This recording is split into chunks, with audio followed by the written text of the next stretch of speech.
Alright, so we are back, and this is John, Hey, it's Paul. and this is What If Geeks, episode something or other. I think we're on episode 6 or 7. We'll call it 6-ish. Because I don't have my Episode notes in front of me. 6-ish. Yeah, episode 6.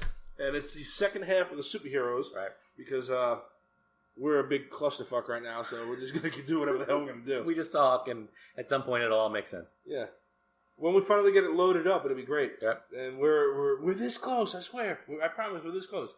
But you guys will have like 6 or 7 episodes all loaded up at once. It'll be great. So, when we last left our intrepid heroes, we should have ended the last one with same bat time, That's same right. bat channel. Shit. Well, hindsight's 2020 when it's like a month later.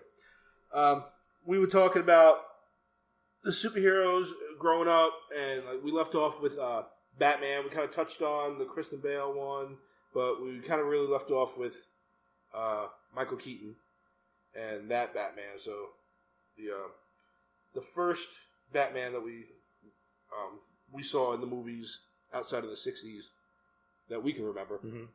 So I guess we can just jump from there. I mean, I don't think there's anything really left to say about them. They were really, really good movies. I enjoyed them. Yeah. At least the first two. And then... Right. Then you get into nipples and everything else we talked about last time. Like I said in the last episode, just better left unsaid. Yeah. So, I think really from there, we kind of jump into, like, a lot of the animated stuff that we would watch growing up. Mm-hmm. You know, you had... we just looked it up, too, because we can't remember shit. Batman, the animated series, came out in September of 92, and the X-Men... Everyone says X-Men 90s. That was October of 92. And, like, those two... I think, like, that defined half of what I watched. and you're talking like I was in high school at the time, too. Yeah. But that was, like, those are one of the, like, two of the biggest things that I watched growing up, you know?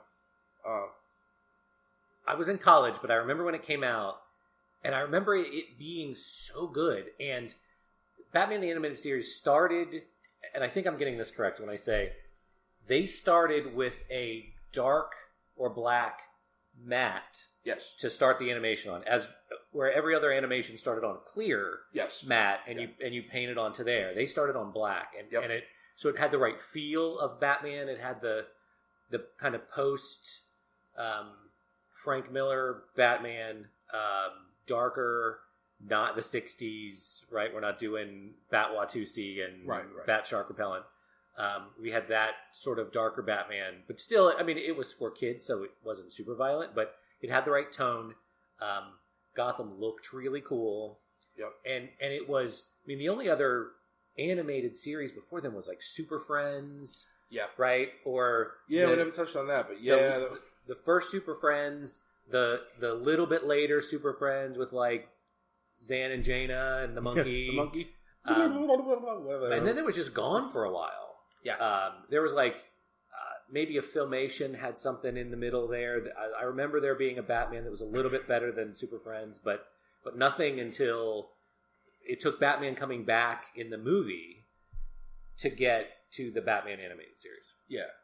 Yeah, because when you go to the other side of things, like with Marvel, you also had like Spider-Man and His Amazing Friends. Yep. You know, you had that. And that was really cool. You know, I had, at the time, I knew who Spider-Man was. I was just learning who the X-Men were. Mm-hmm. So I really didn't know that Iceman and Firestar were mutants, you know, until later on I figured all that out. Right. But that was like my first exposure to, these two people have these powers, whatever. But that's where they came around at the same time. It was supposed to be the pilot for an X-Men cartoon. It was Pride of the X-Men. Yeah. And that came out, and it was good, but it just never took off.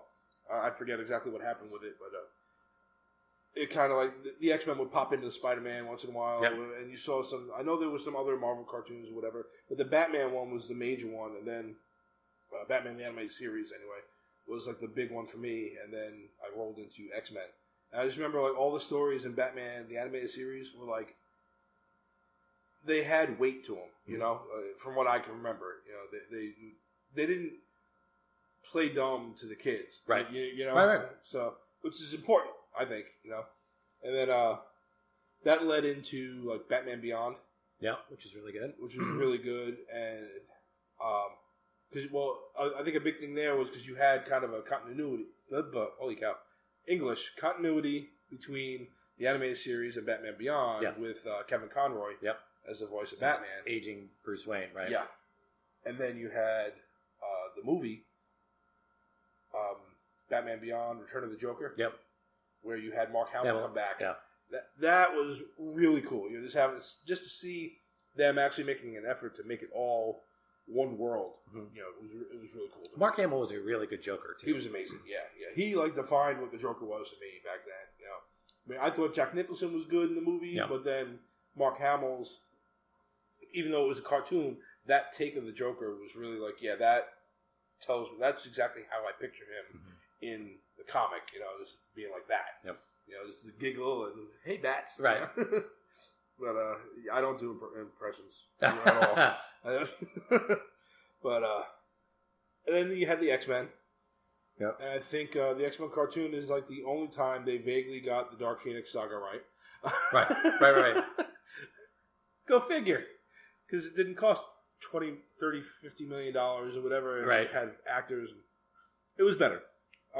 They even touched on a bunch of stuff with like Cable and time travel. Bishop. And they did a version of Age of Apocalypse. Yeah. Which is a they definitely did line I'd love Days to of talk Future about. Past. Yep.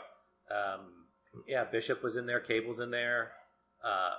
They hit on a lot of the comic storylines in that one. That was really good. They did a Spider-Man. They've been a couple Spider-Mans sort of post X-Men redone Spider-Mans that are pretty good. Yeah. There was one brief one in there. Like you had that one, the Spider-Man animated series one, that was in that same time frame. That was good, and then it shot off into Spider-Man Unlimited or whatever. Right. Because they were trying to kind of jump into the whole Batman Beyond thing. Yeah. If you notice, like the look changed. You know, they tried to kind of go more of a Batman Beyond, which was funny because I heard on another podcast somebody describe Batman Beyond perfectly to me. It was old school Batman and Spider-Man smashed together. You know, and I was like, oh yeah, you're right, because kind of the way he, that Batman, what the hell was his kid's name? I can't remember. Terry. Oh, Terry. Yeah, the way he was just kind of like having Spider-Man. But it was cool. You know, it was the Spider-Man Unlimited though was kind of like you know, I thought the concept was cool at the time, but you know, nobody wanted to see him like he was on another planet, right? Trying to fight Venom and Carnage, and it just kind of, you know, the first series was better. And I know they did like a Spectacular Spider-Man not too long ago that was decent. Yeah. Whenever you get into the ones that start to get like, you know, the Japanese cartoon, like, right? You know what I'm talking about, like the kid cartoon, like where they start like getting crazy eyes and this and that, whatever, or like, the way they did with Teen Titans. Teen Titans Go, right? Yeah. You lose me, you know, where Spider-Man started doing that, but they did do, because Noah was watching a few of the Spider-Man cartoons. At one point, they did like a a month or whatever, like a little mini series within that Spider-Man, Spectacular Spider-Man or whatever it was, and it was like Spider-Man, Web Warriors. Oh yeah, and it was kind of like the Spider-Verse, you know. So it kind of touched on all that. Disney brought back a Spider-Man that had Spider-Man was like he was a SHIELD agent.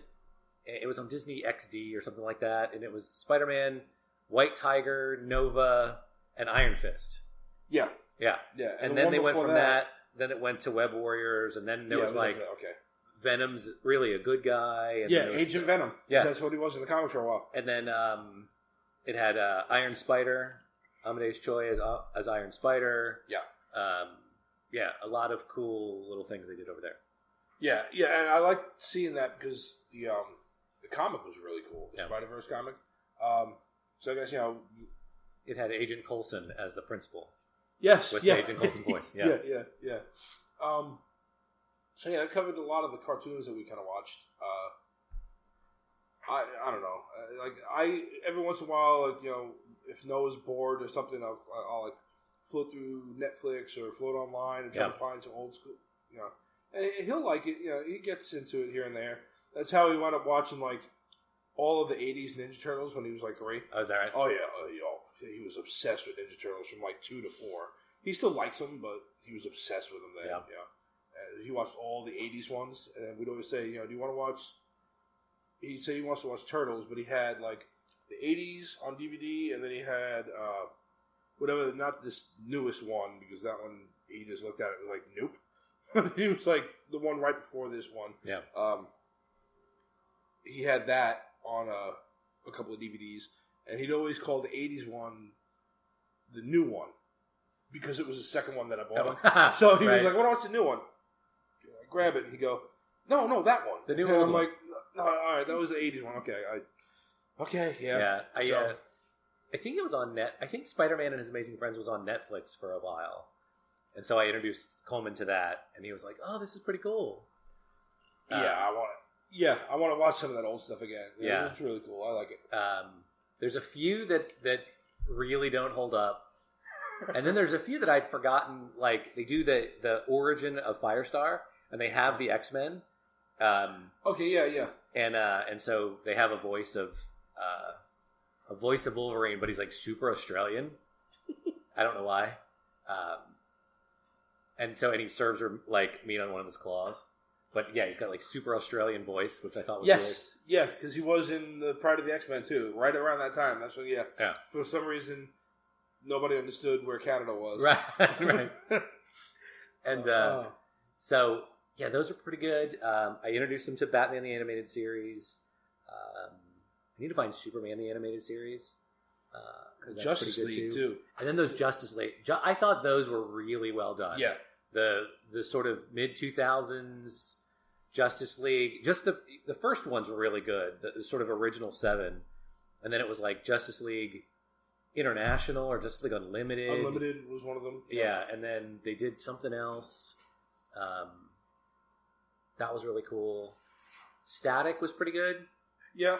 And then what the one I think is really, really cool was Cartoon Network did Young Justice. Yes. Which was really well done. It was 2 seasons of it, and then it stopped. And they actually just brought it back to DC Universe. Mm-hmm. And I saw the first 2. They posted online. They posted the first 4 or 5. I've only gotten through the first 2, and they're really cool. Yeah. Okay. Yeah. Good. Yeah, I saw it was back, and I wanted to watch it. Yeah. But again, try to catch up on everything else. Right. Well, you get a chance to watch more of the TV stuff. I've covered more movies than you, so I guess we're doing all right. If we can keep on this flip side of the same coin, yeah, we'll be good. Yeah. Now after cartoons, really, I got away from a lot of the stuff until I read comics and stuff. Yeah. A lot of cool storylines I loved in the comics. Like I said, we talked before briefly about the Clone Saga with Spider-Man, which again I thought was a really good story, but it kind of nobody knew what they were doing with it after a while, and it just drug on. Mm-hmm. And so finally, they put a bullet in it. They ended it really nicely, and I won't spoil anything for anybody, but they ended it really well. But it took too long to get there. Yeah. So the ending wasn't quite worth the trip all the time. But my cat's running around here. It's always interesting to think about, because I didn't think about this when I read and collected comics back in the day. Is that it was just artists and writers just trying to figure out how we're going to sell some comic books. Yeah. And so, well, let's do this, and this. And then they get down a road for a while. And then they get the team changes or the editors look and go, you guys have lost your minds. Like, what are we doing here? Yeah. You've gotten so far out on this limb. How are we going to roll this back? Yeah. And then the next set come in and they go, wait a minute. You've invented powers or you've limited powers in a way that because it fit in your storyline we don't like. So mm-hmm. we need to reel this back in. And so you end up with the, it was all a dream or right. It was he was a clone or he was not really dead or some sort of trope to kind of get us back to, okay, we're changing artists and writers. We don't like the direction you other guys took this, so we need to start back from here. Right. And that was one of the things in whether it's the Clone Saga or any of those other series, you get too far out there. Yeah, and they did. What did they say? Something similar happened. I think it was Claremont's run in the X-Men. And then, he went away, and they did all this stuff. And then, after a while, he came back, and they gave him, X-Men Forever or something, like they started a new book for him, and he literally picked up like as if he had been writing the whole time, but with the storylines he had in mind. So it was like Sabretooth was on the X-Men instead of Wolverine and all this.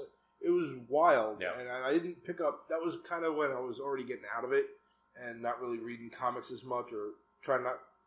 I had other things to spend my money on at the time, But the comics. My favorite storyline in comics is the Age of Apocalypse with X-Men.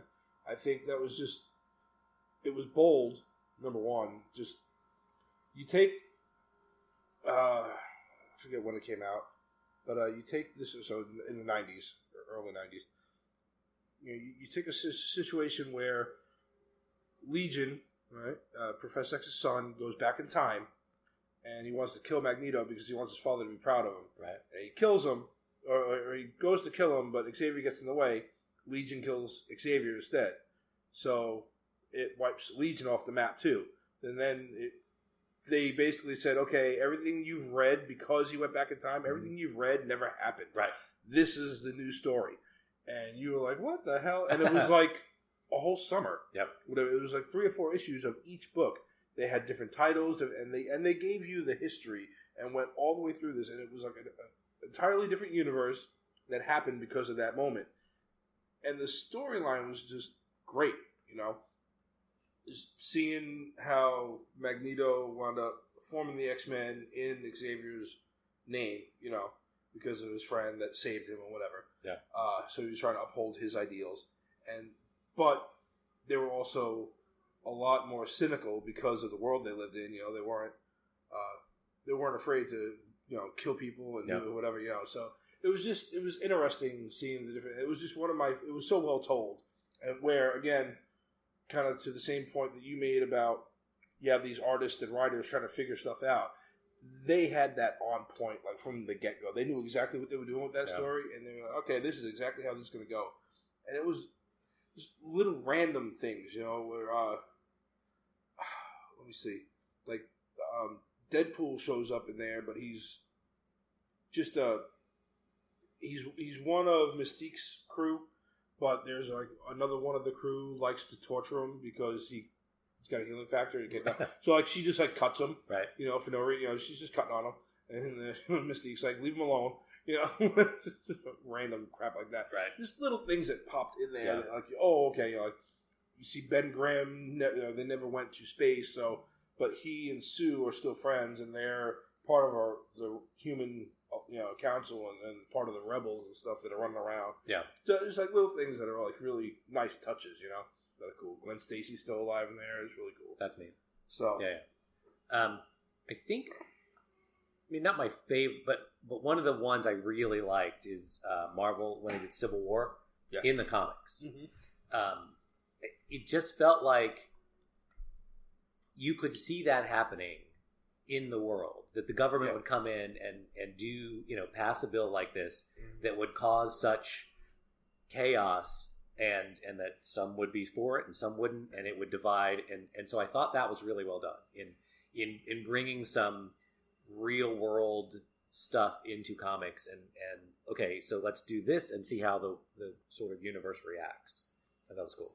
Yeah, and on that one, it really blew my mind, especially because of how the bill came into act with the New Warriors right. trying to fight Nitro. Yeah, and when he blows up and he kills all those kids. Yeah. Right? I really thought, just because of background knowledge on these characters, I thought Cap was going to be on the side of the government. Right. And then they flip that shit on his ear. Yeah. And they show you why. And when he says why, I'm like, oh, damn, he's got a really good point, And then you see him escape from the shield helicarrier. Right. That's fucking amazing. I was like, this is awesome. Yeah. So that storyline really, really, it was another one that was really, they sat down, they thought it out. Okay, who's going to what side, whatever. The back and forth with Peter, Spider-Man. Yeah, when he goes and he unmasks he has a press conference, Yeah. And then that one actually would lead into your point about, oh, well, you did this, and we don't want that anymore. where you fast forward and like everyone knows who the hell he is, Right. and now what the hell are we gonna do with him? Yeah. And then you get into the One More Day storyline where he's got to sacrifice his marriage with MJ to Mephisto because reasons. Yeah.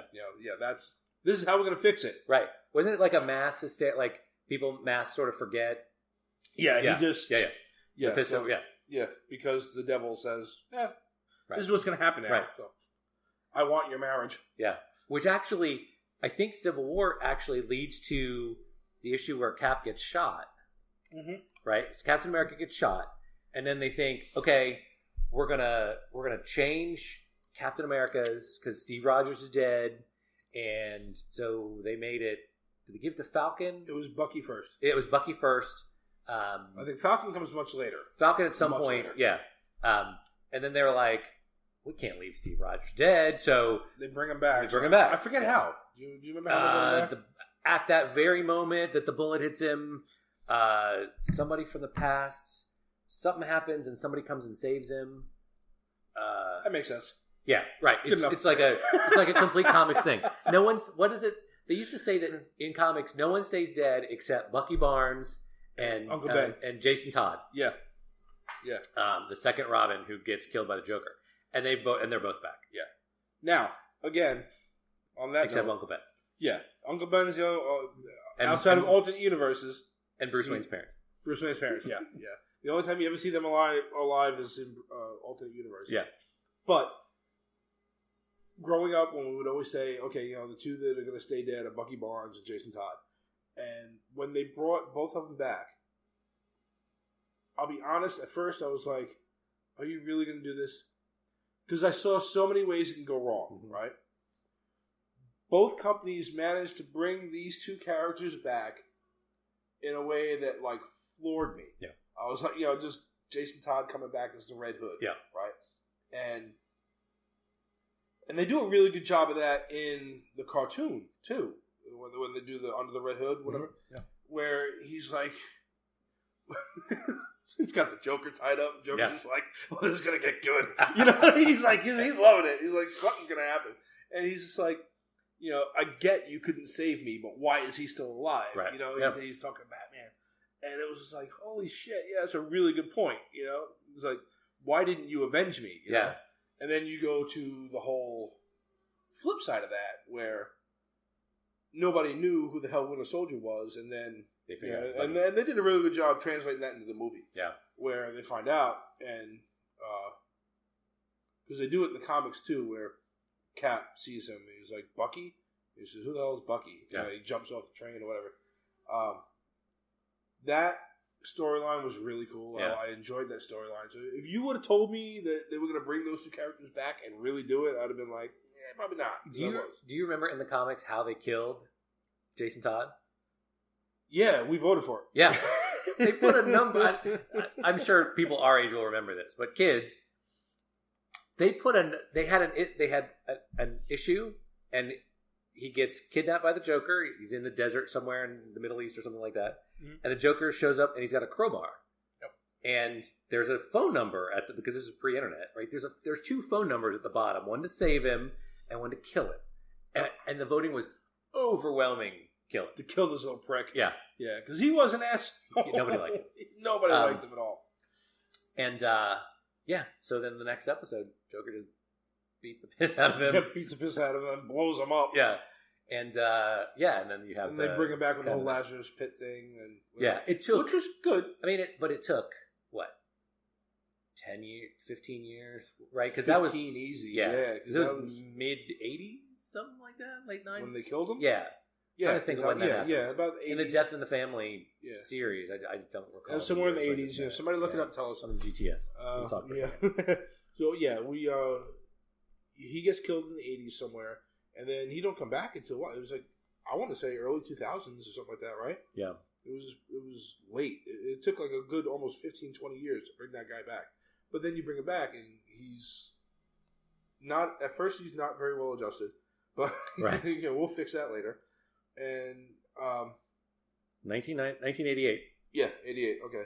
So yeah, and that was a really good story because I mean, even like involved like Joker had his mother getting him and everything. It was wild. Yeah. But yeah, so kids, when they say when we joke around about we don't understand how we got to shelter kids nowadays.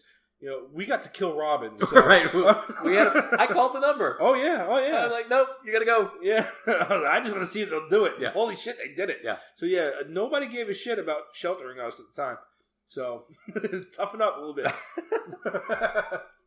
All right. So you go from bringing those two guys back. Now you roll into, because we've been hitting these big events now that lead into. I guess we can kind of touch on the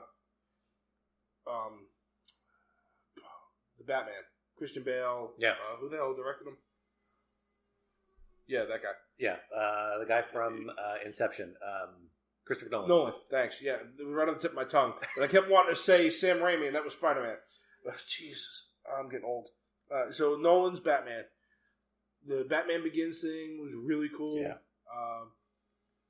I'd be lying if I didn't say that I saw, or I'd be lying if I said that I didn't see the, or if I knew that Liam Neeson was Ra's al Ghul at first, because I was convinced it was that little Asian guy, and I was like, oh, son of a bitch, they got me good on that one. Me too. They killed the son of a bitch already? Me too.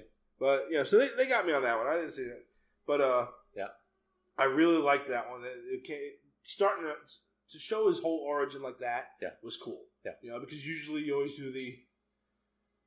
Okay, Batman's parents get killed. The movie's got to start that way. They're walking out of the theater and, give me your money, but do that whole bullshit. And then you just fast forward and he's Batman. He's on a rooftop. Or there's some kind of weird training sequence, like a Van Damme film. Yeah. And When Carl Weathers comes and runs down the beach with him or some shit. Yeah.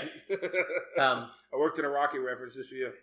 It's interesting, though, that they didn't do what most of the Batmans do, like, that he spends so much time in the comics Batman, right? Like he goes to around the world to different sort of experts in their field, right? So so he spent some time with a French detective, and then he learned like every fighting style, but from masters of each one in their place. Yeah. He learns healing in different places. He learns, like I said, the different martial arts. All of that stuff takes him a long time, but he does it not in all one place. Right. Whereas they did, we're just all the League of Shadows. League of Shadows, yeah.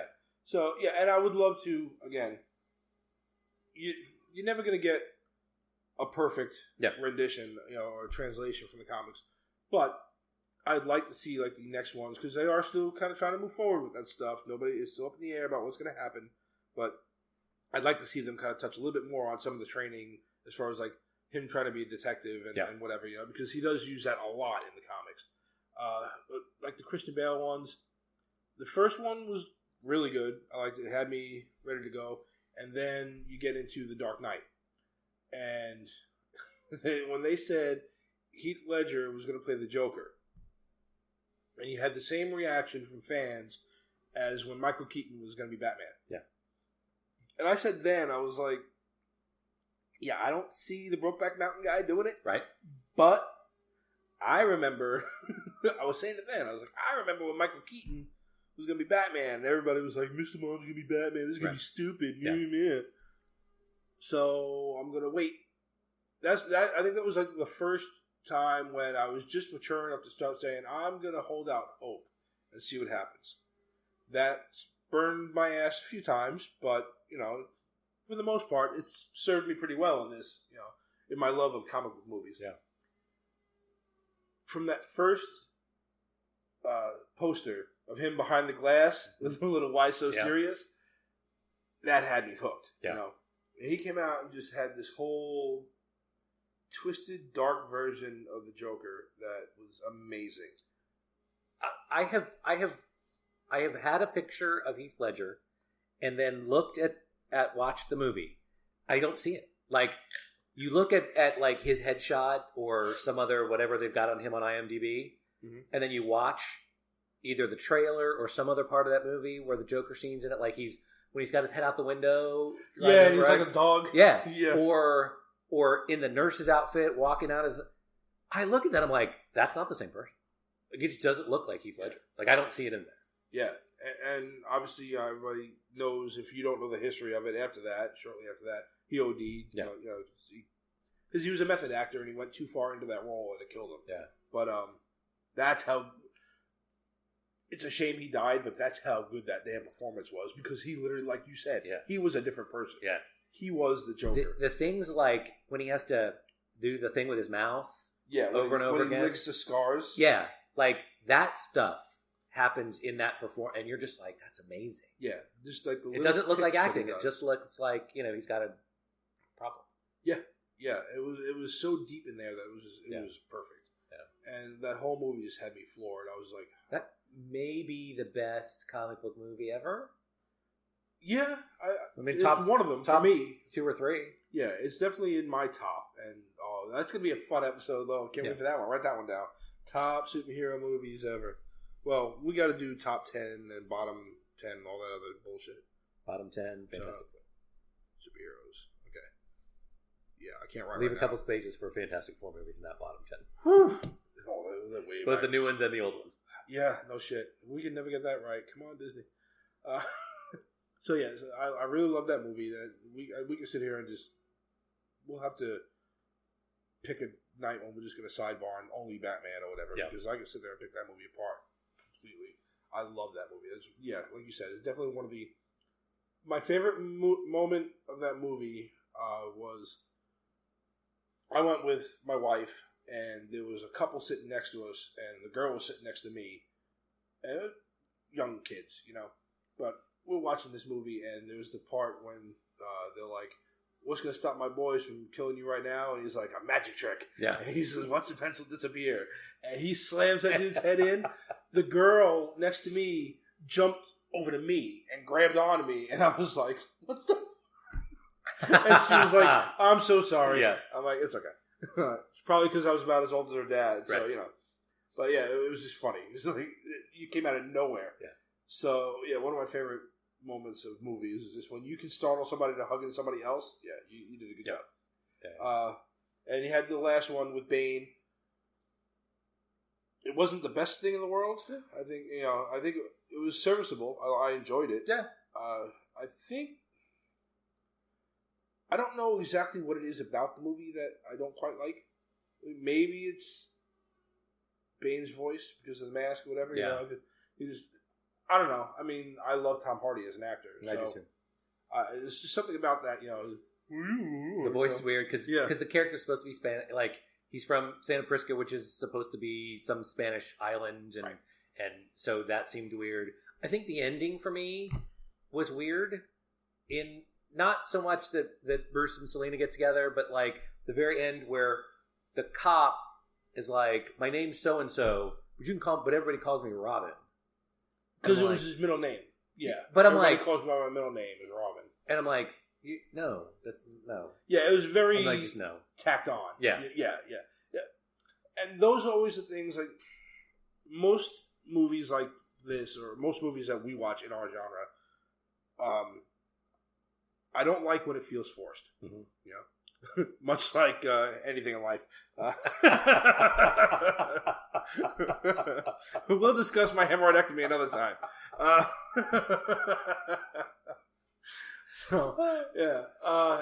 don't like when it feels forced. It's something. There are plenty of times when they do something and you're like, "Holy shit, that was epic!" And then you have moments like that where you're like, really? Come on. It would have been better if the cop's name were Grayson, right? Something Grayson, and then he says, and you're like, "Oh, cool." Yeah, right. But that's not what it was. Yeah. So, and I get it was supposed to be an entirely different Batman. To the point, like we said before about when we discussed this briefly, how he was only supposed to be operating for a little while because he was physically broken. And when you take that part of it, it makes sense, and it's a really good trilogy. When you accept the fact that, okay, this is not supposed to be the Batman that you grew up with. This is supposed to be a Batman who's a real world guy. I'm not wearing hockey pads. Yeah. Sorry. There's little lines here and there popping in my head, and I'm just like, it was the fucking voice. I just like, it was this close. And then you hear like Ben Affleck do it, and I'm like, That's a little more what you were going for. You Yeah. should have gone for that. You know, just like the suit, something in the suit messes with the voice a little bit, and just when Bale did it, it just sounded like he had a lisp or something. Yeah. It was weird. I don't know, but whatever. I'm nitpicking the shit out of it.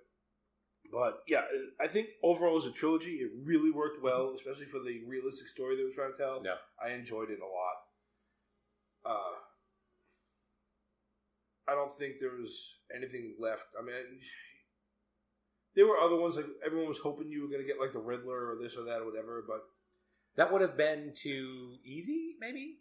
probably. I mean, that you started without the first movie isn't the Joker, which is what you expect, sort of in a Batman story, right? Yeah, you always expect his greatest, arguably greatest archenemy to be the Joker, and you didn't get it in the first movie, but you get an homage to it, right? Because he leaves the calling card. Yeah, at the very end, you see the calling card.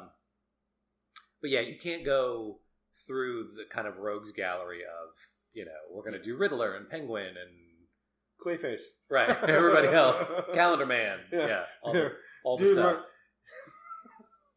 On that note, because you can't do that there. Just a little side note, the Lego Batman movie. Yeah. Did you see it? Huh? Okay.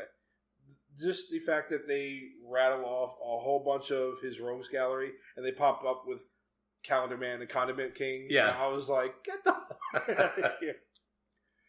I'm not really going to touch on the Lego one. We can save that for like maybe when we talk about cartoons and shit like that, whatever. Yeah. Or we'll find a spot for it later.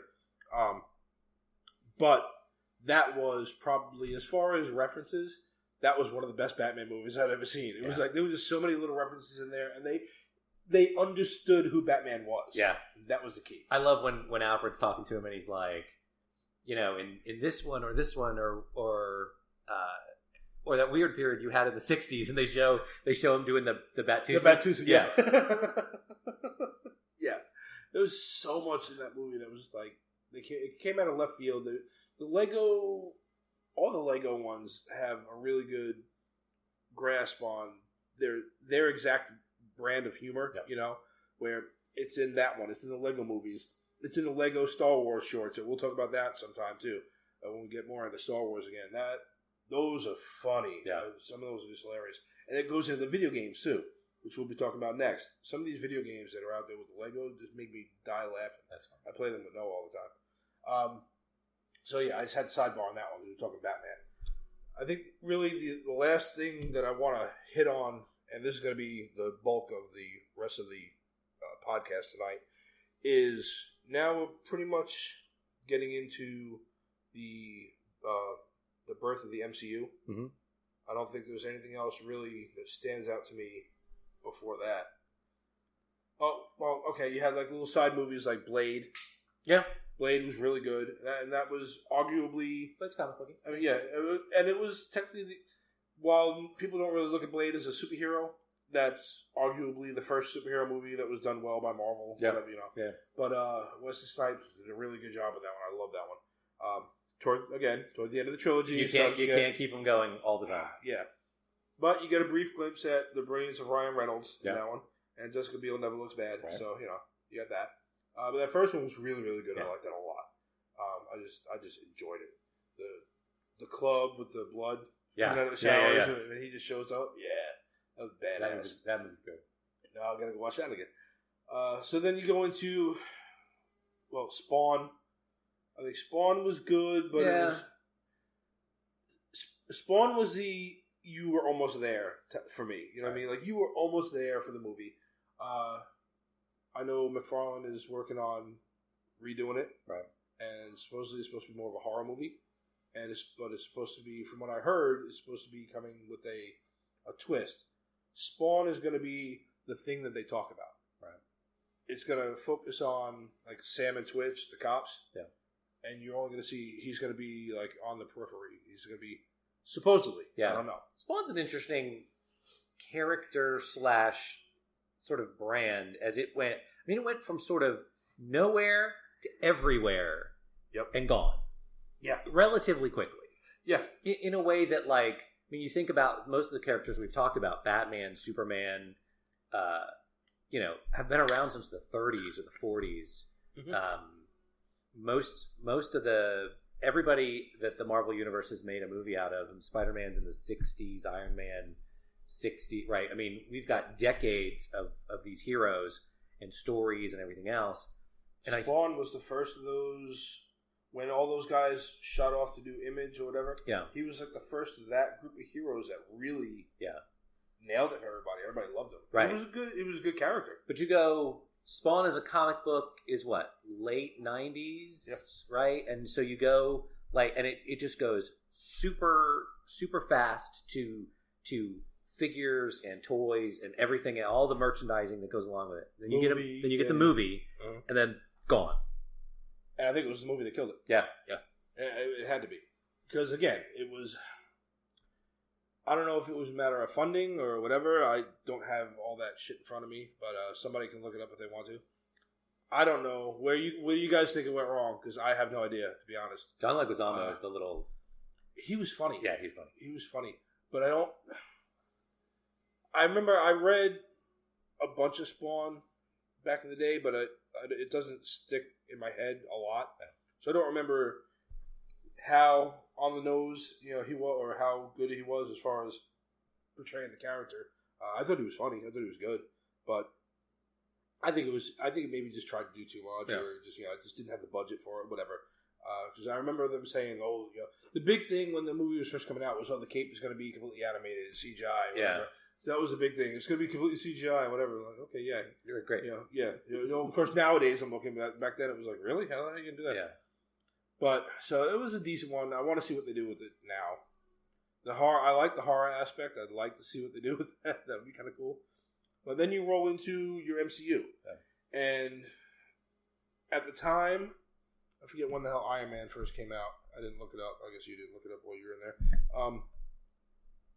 But I'll keep going while you're looking it up. First Iron Man shows up. They say, first the Marvel announces they're going to make a movie. And at the time, this is like in the middle of them being bankrupt and selling off characters. 2008. Blah, blah. 2008. Okay. Oh, yeah, duh, because it's been 10 years. I can't do math. Sorry. Sorry, I didn't think of that It's been 20 movies. I didn't think of that either. Yeah. It's like watching your grandfather try to figure shit out. It's great. So, all right, so 2008, Iron Man shows up on the scene. And right before that, when they announced it, they were talking about it. Okay, we're going to do Iron Man. I'm like, I know Iron Man, because I was reading comics and stuff. Yeah. I'm like, how many people really know who the hell Right. Iron Man is? Yeah. Then they said Robert Downey Jr. is going to play Tony Stark / Iron Man. And I said, I need to see this fucking movie. Because immediately I was like, when I pictured Robert Downey Jr., and then they show a shot of him, an interview, whatever, and he had the goatee. Yeah. I was like, it's him. And then I'm thinking of him as a person, and I'm like, that's fucking Tony Stark. Holy shit. So right, because he went through all the arrests and the addiction and all the stuff. I'm like, he was done. Yeah. He was done in Hollywood. Yeah. I don't even remember the last thing I'd seen him in before that. Yeah. I mean, back in some of the shit we watched way like the 80s and shit. Yeah. So, yeah, he's out of the picture completely. They're like, and then again, I'm like, no one's going to know who the hell Iron Man is. And you're getting Robert Downey Jr., who the hell knows what the hell he's been doing lately. Yeah. But then I saw him and I was like, okay, I got to see this because it looks just like Tony Stark. Let's see. And the trailer dropped. Holy shit. I was like, really? Yeah. Because I never in a million years thought the suit would look that good, whatever, So then you drop the movie. And, of course, I'm in the theater, like, opening night on that one.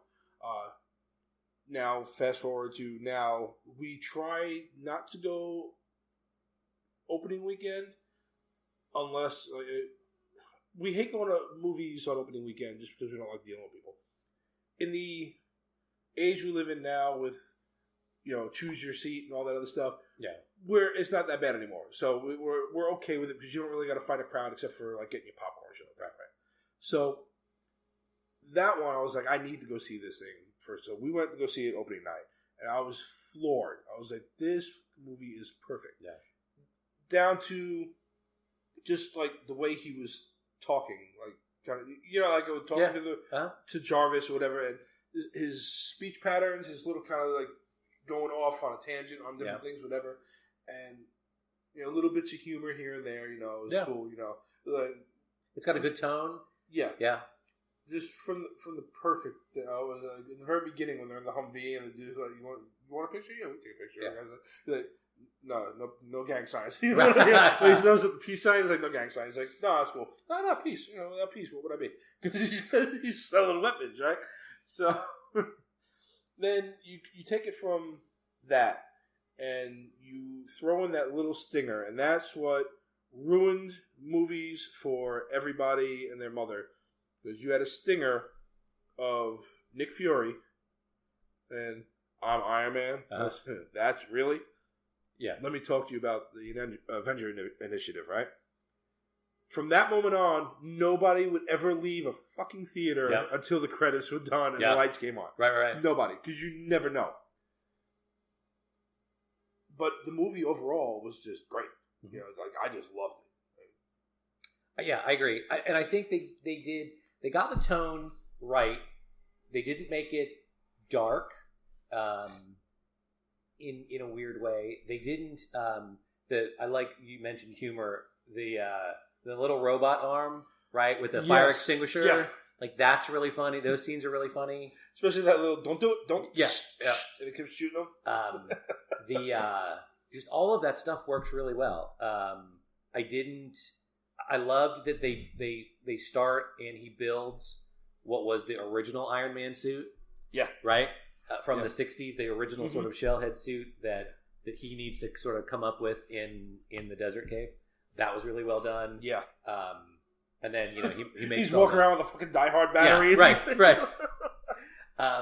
And then you go to the whole arc reactor in the chest and the giant, all that stuff was really well done. Yeah, I really enjoyed it. And we talk Pepper Potts for a minute. She's the worst. She's the worst. You don't like her? No, she's the worst. She's constantly trying to convince Tony Stark to stop being Iron Man. Yeah. Who saved the world, I don't know how many times by the time she's like, you gotta stop doing this, Tony. No. He's a hero, let him go be a hero. Yeah. Well, of course, there are moments in there where she flips the script and, she supports him a little bit, but who knows? She might just be bipolar. She doesn't know what she wants.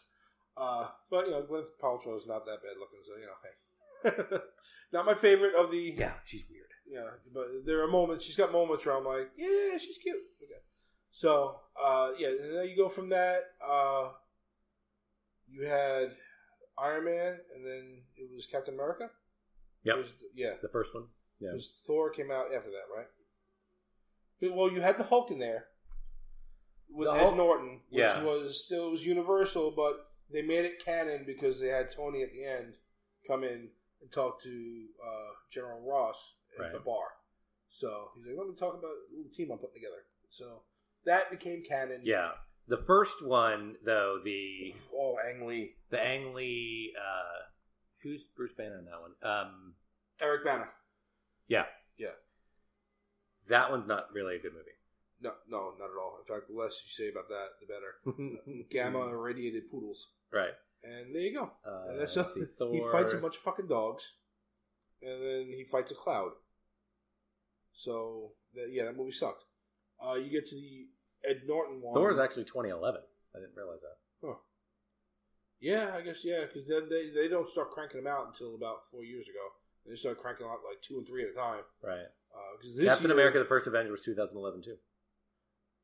Winter Soldier is 2014. Okay. So you had the Hulk one was good. It wasn't quite. Nobody knew if it was really part of the canon, but then it was because of the stinger at the end or whatever. Mm-hmm. So it was good. It was decent. I liked it. I liked the fight with the Abomination. I loved how they did one part that was directly out of the comics, was where he's Bruce Banner on the helicopter, and Abomination's like fucking up a town. Yeah. And he throws himself off of the helicopter. Yeah. And he don't change. Right. And he's like, his eyes get really big, and then he hits the ground, and then all of a sudden he comes up out of the ground as a Hulk. What? That's right out of the comics. Yeah. Well, it's funny they did that in Ragnarok. because my wife same thing. Yeah, my wife hadn't seen it, and so we just watched it like 2 or 3 days ago. And the Mark Ruffalo, he jumps out of the helicopter, the spaceship at the end, and he's like, "Don't worry, I got this." And then you just see him hit the ground. Yeah, and then the giant like wolf dog is attacked, and he just grabs. Yeah. Oh, I just sniffs him, just dismiss him, like he's just laying there. Yeah, yeah. So you do Captain America. When they said Captain America: The First Avenger, and they said it was going to be set World War II, I was like, "How are you going to do this? It's going to be all right." I was worried about it, right? And then it comes out, and I'm fucking floored again. I'm like, "Holy shit, this movie's amazing!" Yeah, right? Just every little detail about it, and then. I don't know how much you want to touch on the movie, but it's just the whole thing, like Chris Evans as Steve Rogers. Yeah. From the beginning, when he's frail and everything, that was really that good. That CGI that they did is really good. Yeah, like you can tell here and there little parts of it, but for the most part, it was really good. Like Tommy Lee Jones as the drill instructor or whatever. Yeah. All that shit was really good. Overall, I just loved it. Yeah, I loved the movie, and that's when you first get your first glimpse, and you don't know it yet, but you get a glimpse of your first Infinity Stone. Yeah.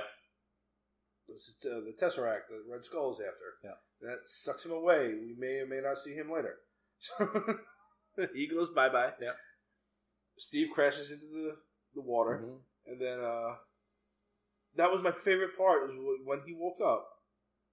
Because I was like, I knew they kind of had to end it that way, and I didn't know if maybe like he was going to be found in another movie, like in the beginning of the Avengers or something. So that stinger, when he wakes up and he's in his old room or whatever, and then like he runs outside and he's in current day New York, I was like, holy shit! Okay, that was awesome. You know, because I really expected, like, at the time when they first started talking about the Avengers on the stingers, I'm like, oh, they're going to make an Avengers movie. This is going to be cool. Yeah. I thought they were going to do like when the Avengers find Captain America in the ice, like comics or whatever.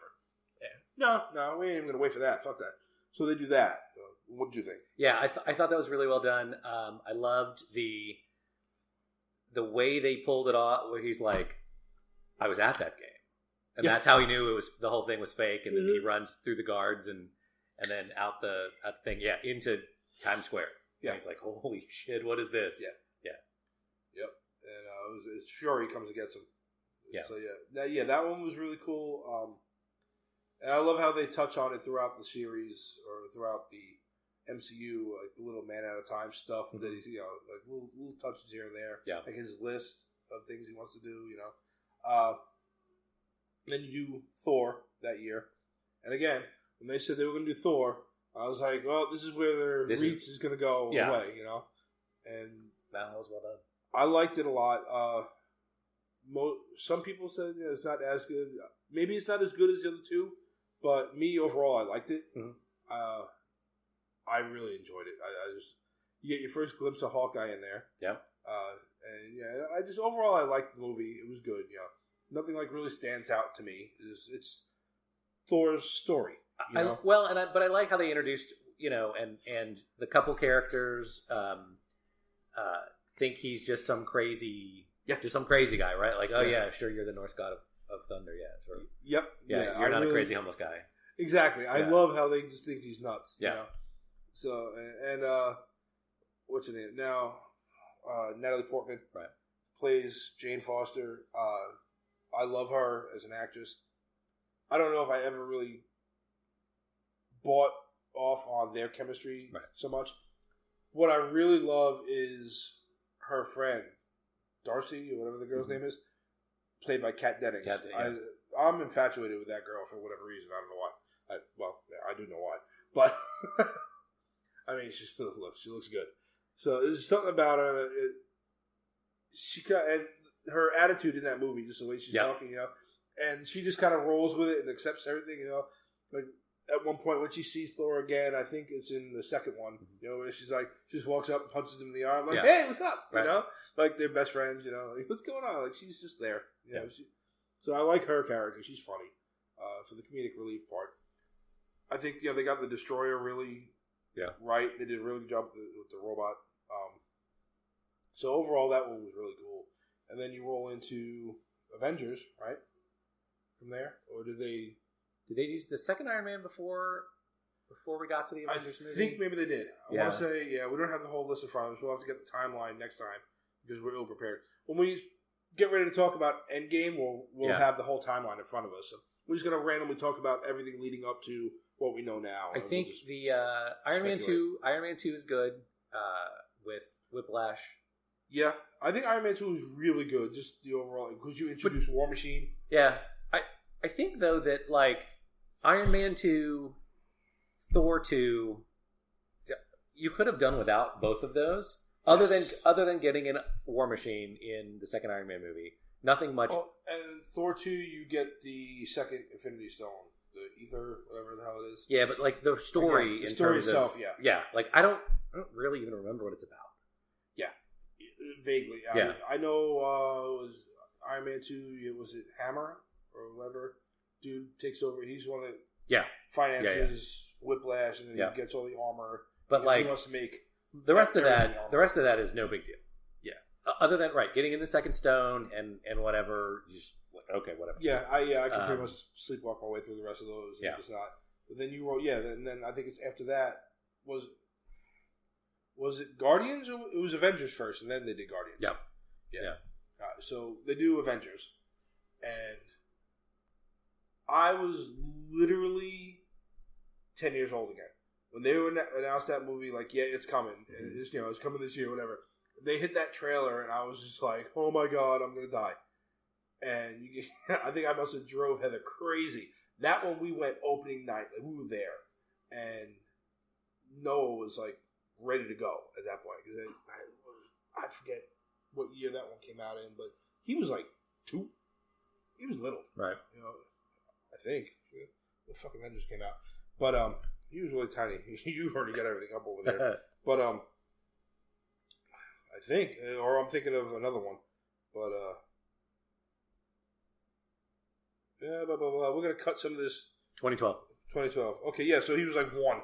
So maybe he didn't go to see that one. So I'm thinking of the second one. I'm thinking like Ultron or whatever. Yeah. He went to go see, or we went to go see this one. And everything about this movie to me was perfect. Just from the little side bits and pieces of like one-liners and everything. From the minute that it starts, when like Loki shows up and Iron Man comes flying into fucking AC/DC. Yeah, he's like, "Hey, Cap, big fan." And this whole thing, they take him down, and then when they're flying and the whole lightning, and they're like, "You're supposed to be a god." Yeah. What are you afraid of a little? What is it? You're afraid of a little thunder? Yeah. He said, "I'm not fond of what follows." And the next thing Thor is there, hanging on the back of the fucking jet. You're like, "Holy shit!" Yeah. And just everything about that movie, like I can go through every piece of that. We have a Hulk line. Yeah. When Hulk says "puny god," and then you don't see Hulk in bits and pieces. They use him just enough. You know, when him and Thor go at it on the Quinjet, and they're beating the hell out of each other, and then or on the helicarrier, they're fighting each other because Loki gets in his head or whatever, drives him crazy, and they go. The whole thing is perfect. One of my favorite parts, and this is so minor, but after the battle, they're in a diner. Yes. Right? And they're sitting at that round table, and they're just eating, and, no one's talking. Yeah. You can just tell they're, worn out, and they're just eating, and no one's really talking about anything, and it's just sort of real. Yeah. It feels real. Yeah. And they're just, they're all just oh, holy crap.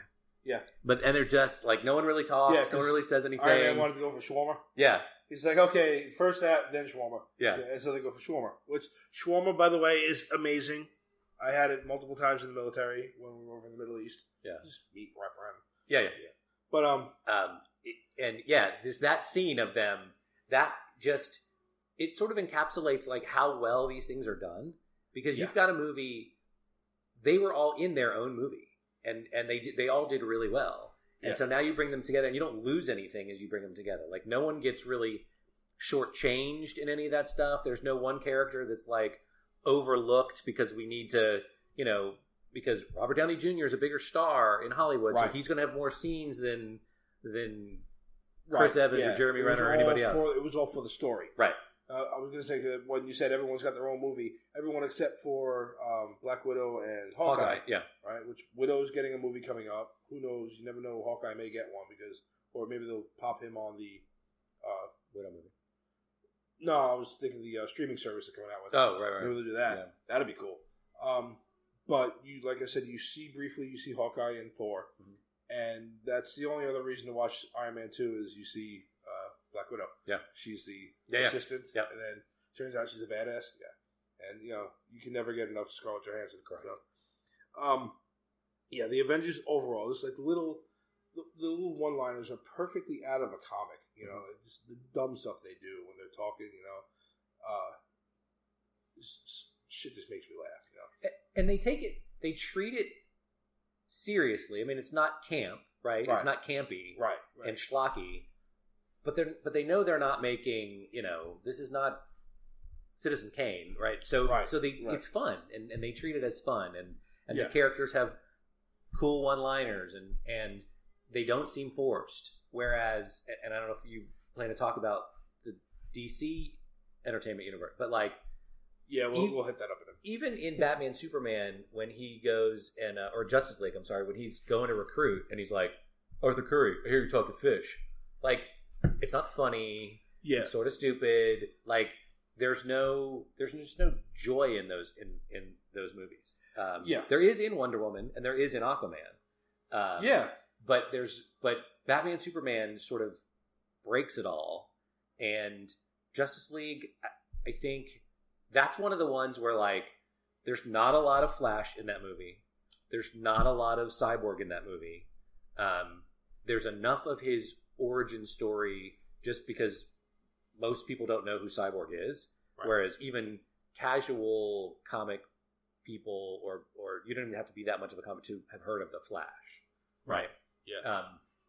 And the name sort of implies what the powers are, and you get that. So they don't do his origin story at all. No. He just shows up and Barry Allen's just fast. Yeah, but Bruce Wayne sees him on a security camera. Yeah, but like. He doesn't get a lot of lines in that movie. Cyborg doesn't get a lot in that movie. No. They are overlooked. No, and I think a lot of that has to do. So since we're going to jump over to that briefly on your Avengers scene at the very end. Do you realize that when you watch that, Captain America is the only one not eating? If you look, he's just sitting there like this with his hand over his face. Is that right? It's because he had already started filming another movie. They came back to do that take later, and Chris Evans was filming another movie. And for that movie, he had to have a beard.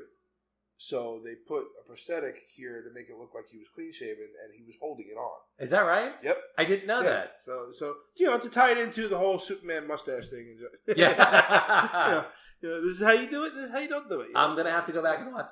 I'm sure that scene is on YouTube or something. I'll have to check that out. No, I didn't notice that. He's the only one not eating because he had a prosthetic and he couldn't move. So that's so funny. There. Yeah, they did it perfect. Yeah. So then we'll jump over to DC and. Again, there's many times where we're going to have to rely on whoever's listening to say, hey, can we go more into depth on this or that or whatever. But like the DC ones, the Man of Steel, I thought like first, because we can jump back to, Superman and Christopher Reeve and all this other shit and whatever. So I think we're definitely going to have to like get in depth on different characters for different shows or whatever, going over it. Like if you just start with like the Man of Steel and you talk about that, I liked it, but to me it was very dark compared to it just dark, somber kind of thing. Where I was like, I don't know what you're going for. And then they announced Batman vs Superman, right? When they first announced it, I was hyped, because they had the dude come out at Comic-Con and read Bruce's speech from The Dark Knight Returns. Yeah. Right? Remember, I'm the one that beat you. Right. He read that speech, and then the symbol came up with the Batman and Superman logo together. Yeah. I saw that, and I was like, hyped up for it. Where they went wrong? Well, one, I don't know. Maybe it was a lot of their, trying to cram too much into a movie. because you threw in Doomsday and whatever. Yeah. On the one hand, I think honestly it's just I think it's a Zack Snyder thing. It's every movie that I've seen him make, as far as like the superhero ones go, or whatever. You get a lot of these cool visuals from the comics, right? And you're like, oh, that's right out of the comic, but there's no story to gel those together, you know. So it's like, you know, like that looked really cool. Little effects like Batman trying to run or coming around the corner, and it looks like he tries to run down Superman with a Batmobile, but it doesn't really, because you see his face, like, oh shit, he just doesn't know he's there. Yeah. Right? And he hits him and just goes flying off, and Superman don't even budge. Right. That kind of shit was funny to me. I was like, that was cool, you know? Yeah. Just like way back when they did the one with Brandon Routh, and the dude, he tells him, drop your gun, and he shoots him anyway, and it bounces right off his eye. Yeah. That effect was cool. Like, you get little things like that are really cool. But, like, I even thought their version of Doomsday, like how he came about, like from the corpse of Zod, whatever, I thought it was kind of cool. It's okay, that's how you get that DNA, whatever. Yeah. It's not going to be the same as a comic book. Right. But cool. All right, so you did something good there. But the way you threw all that together, and again, when it feels forced, it just doesn't work right, you know?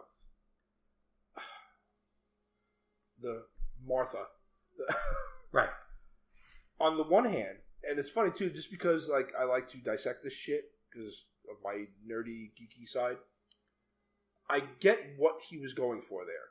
You know, like he was so enraged that the only thing that snaps him out of it was he hears his mother's name. Right. You know, and it snaps him out of it. I get what Snyder was going for, but it just fell flat. Yeah. You know, where it just became an internet meme. You know, right? Like, your mom's Martha too. Are we best friends? You know, right. I mean, you spend the whole movie fighting where only one of you realizes that you're even in a fight. Right? Batman is seething at Superman because of the stuff that happens in the building and his employees get killed. And Superman has no idea why. Superman has no idea that he's even mad. Yeah. Right? And so then you start this giant fight, and really the fight's going to end because your moms happen to have the same name? Like, that's just a weak thing to build a story on. Exactly. Yeah.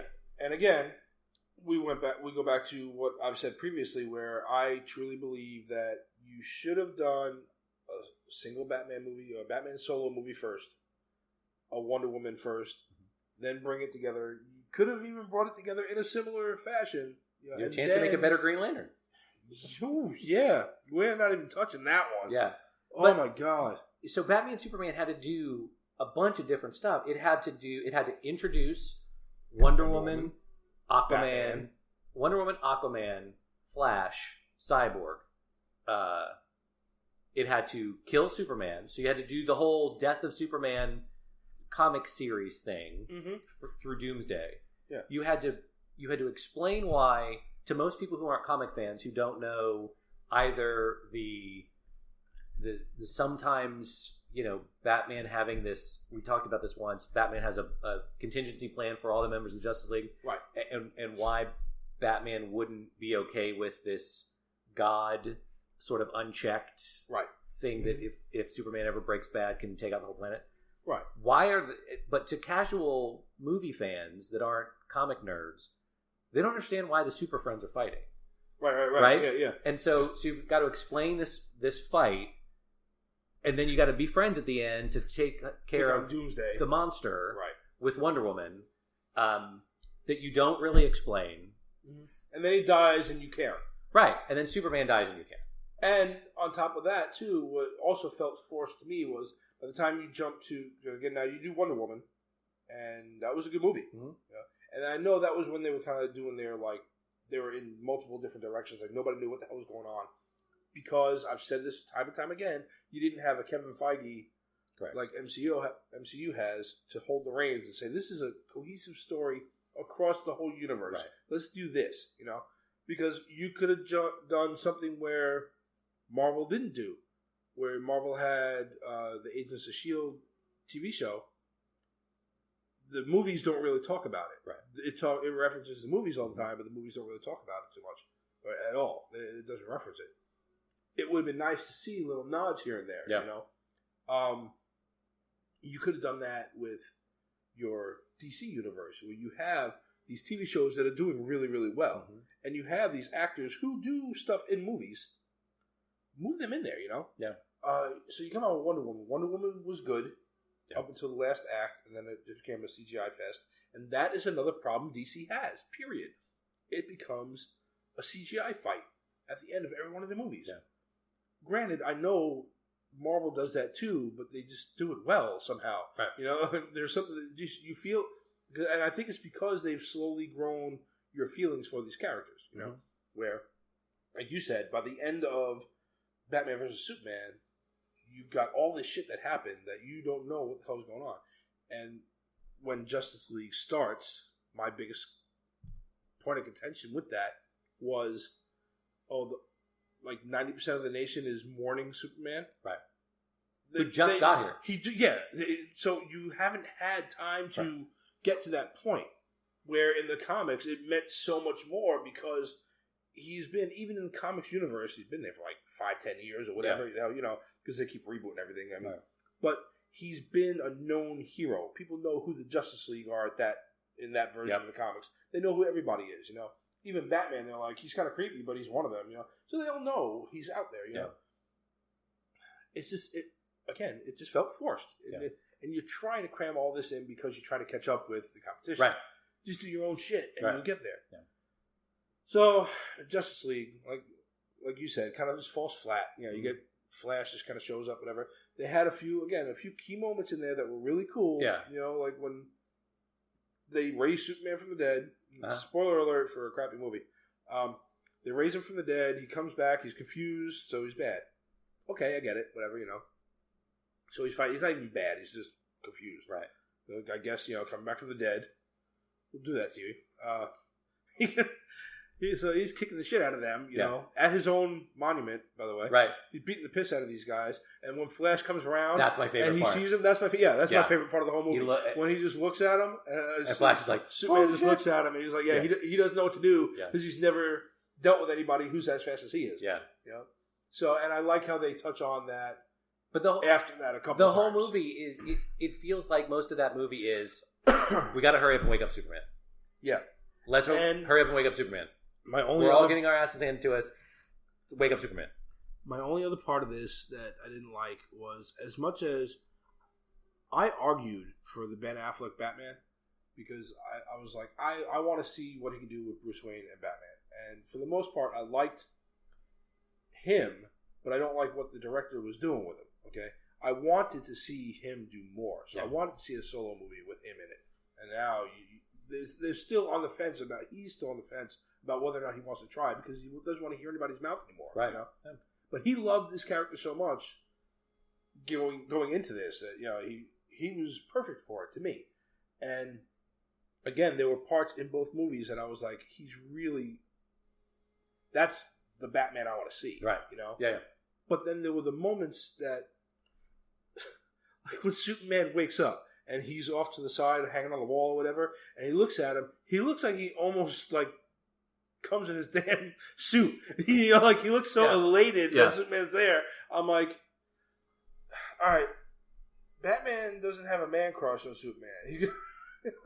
Like, I get, like, okay, you're supposed to express that. Maybe I feel responsible for you dying in the last one, so I'm exhilarated that you're here or whatever. But it does not come off that way at all. Go back and watch that scene. He looks like he needs a bigger codpiece or something. I don't know. Bat wet wipes. Yeah, exactly. Don't move. I'll get you a bat towel. Oh my god! I was like, really? You know, so there were moments like that I was just like, it's very forced. The whole thing is very forced. Yeah, and you know, where all of a sudden now, you know, Batman is smiling and this and that, whatever. He's like, play it the right way. Go back, you know. And Steppenwolf is like, there are no Kryptonians. There's no lanterns. And you're like, oh, I'm still pissed that you made a bad Green Lantern movie because you could have had a. Because in that sort of, I don't know if it's a flashback or what that is, like in the very beginning type of thing. Yeah, like there are lanterns, like he's fighting Green Lantern. You show him fighting the Green Lanterns, and that is cool. Which I really thought that the Green Lantern was going to be in it at some point because of that. You know, when he said that, and now you have Steppenwolf is how you do not do a CGI motion capture villain. especially when you have Thanos coming. Right. You look at the two of them, you're like, ooh, here's the way you don't do it. Here's the way you do it. Yeah. So yeah, overall, like there were moments in those movies that I liked. I had enough hope for the next Wonder Woman. Yeah. I know they were talking about Flash has been up and down. Nobody knows what's going on with that one. An idea that I had that I thought would be really cool. At first, when they first announced Justice League, I wanted them to get Grant Gustafson, whatever the hell his name is from the TV show. I wanted him to play it. Yeah. And I would love to see Stephen Amell pop in as Green Arrow here and there, But again, we've discussed how he's basically that whole universe's Batman, which is kind of, who knows. So everything there is just a clusterfuck. I wanted to see TV Flash be the movie Flash, But when they didn't do that, they talked about doing some type of Flashpoint. That'd be good. And I would love, even if it's for like 15 minutes of the movie, have movie Flash kind of like, running so fast that he runs into the Speed Force. Mm-hmm. And while he's going, TV Flash is running with him, and they look at each other and maybe they stop and they talk for a few minutes and they help each other with doing whatever they're doing. A small 15-minute crossover, just Flash in two worlds kind of thing, that would be cool, just a nod. Mm-hmm. You established that, especially in the TV series, in that universe, that there are multiverses. Mm-hmm. So I would love to see them do something like that.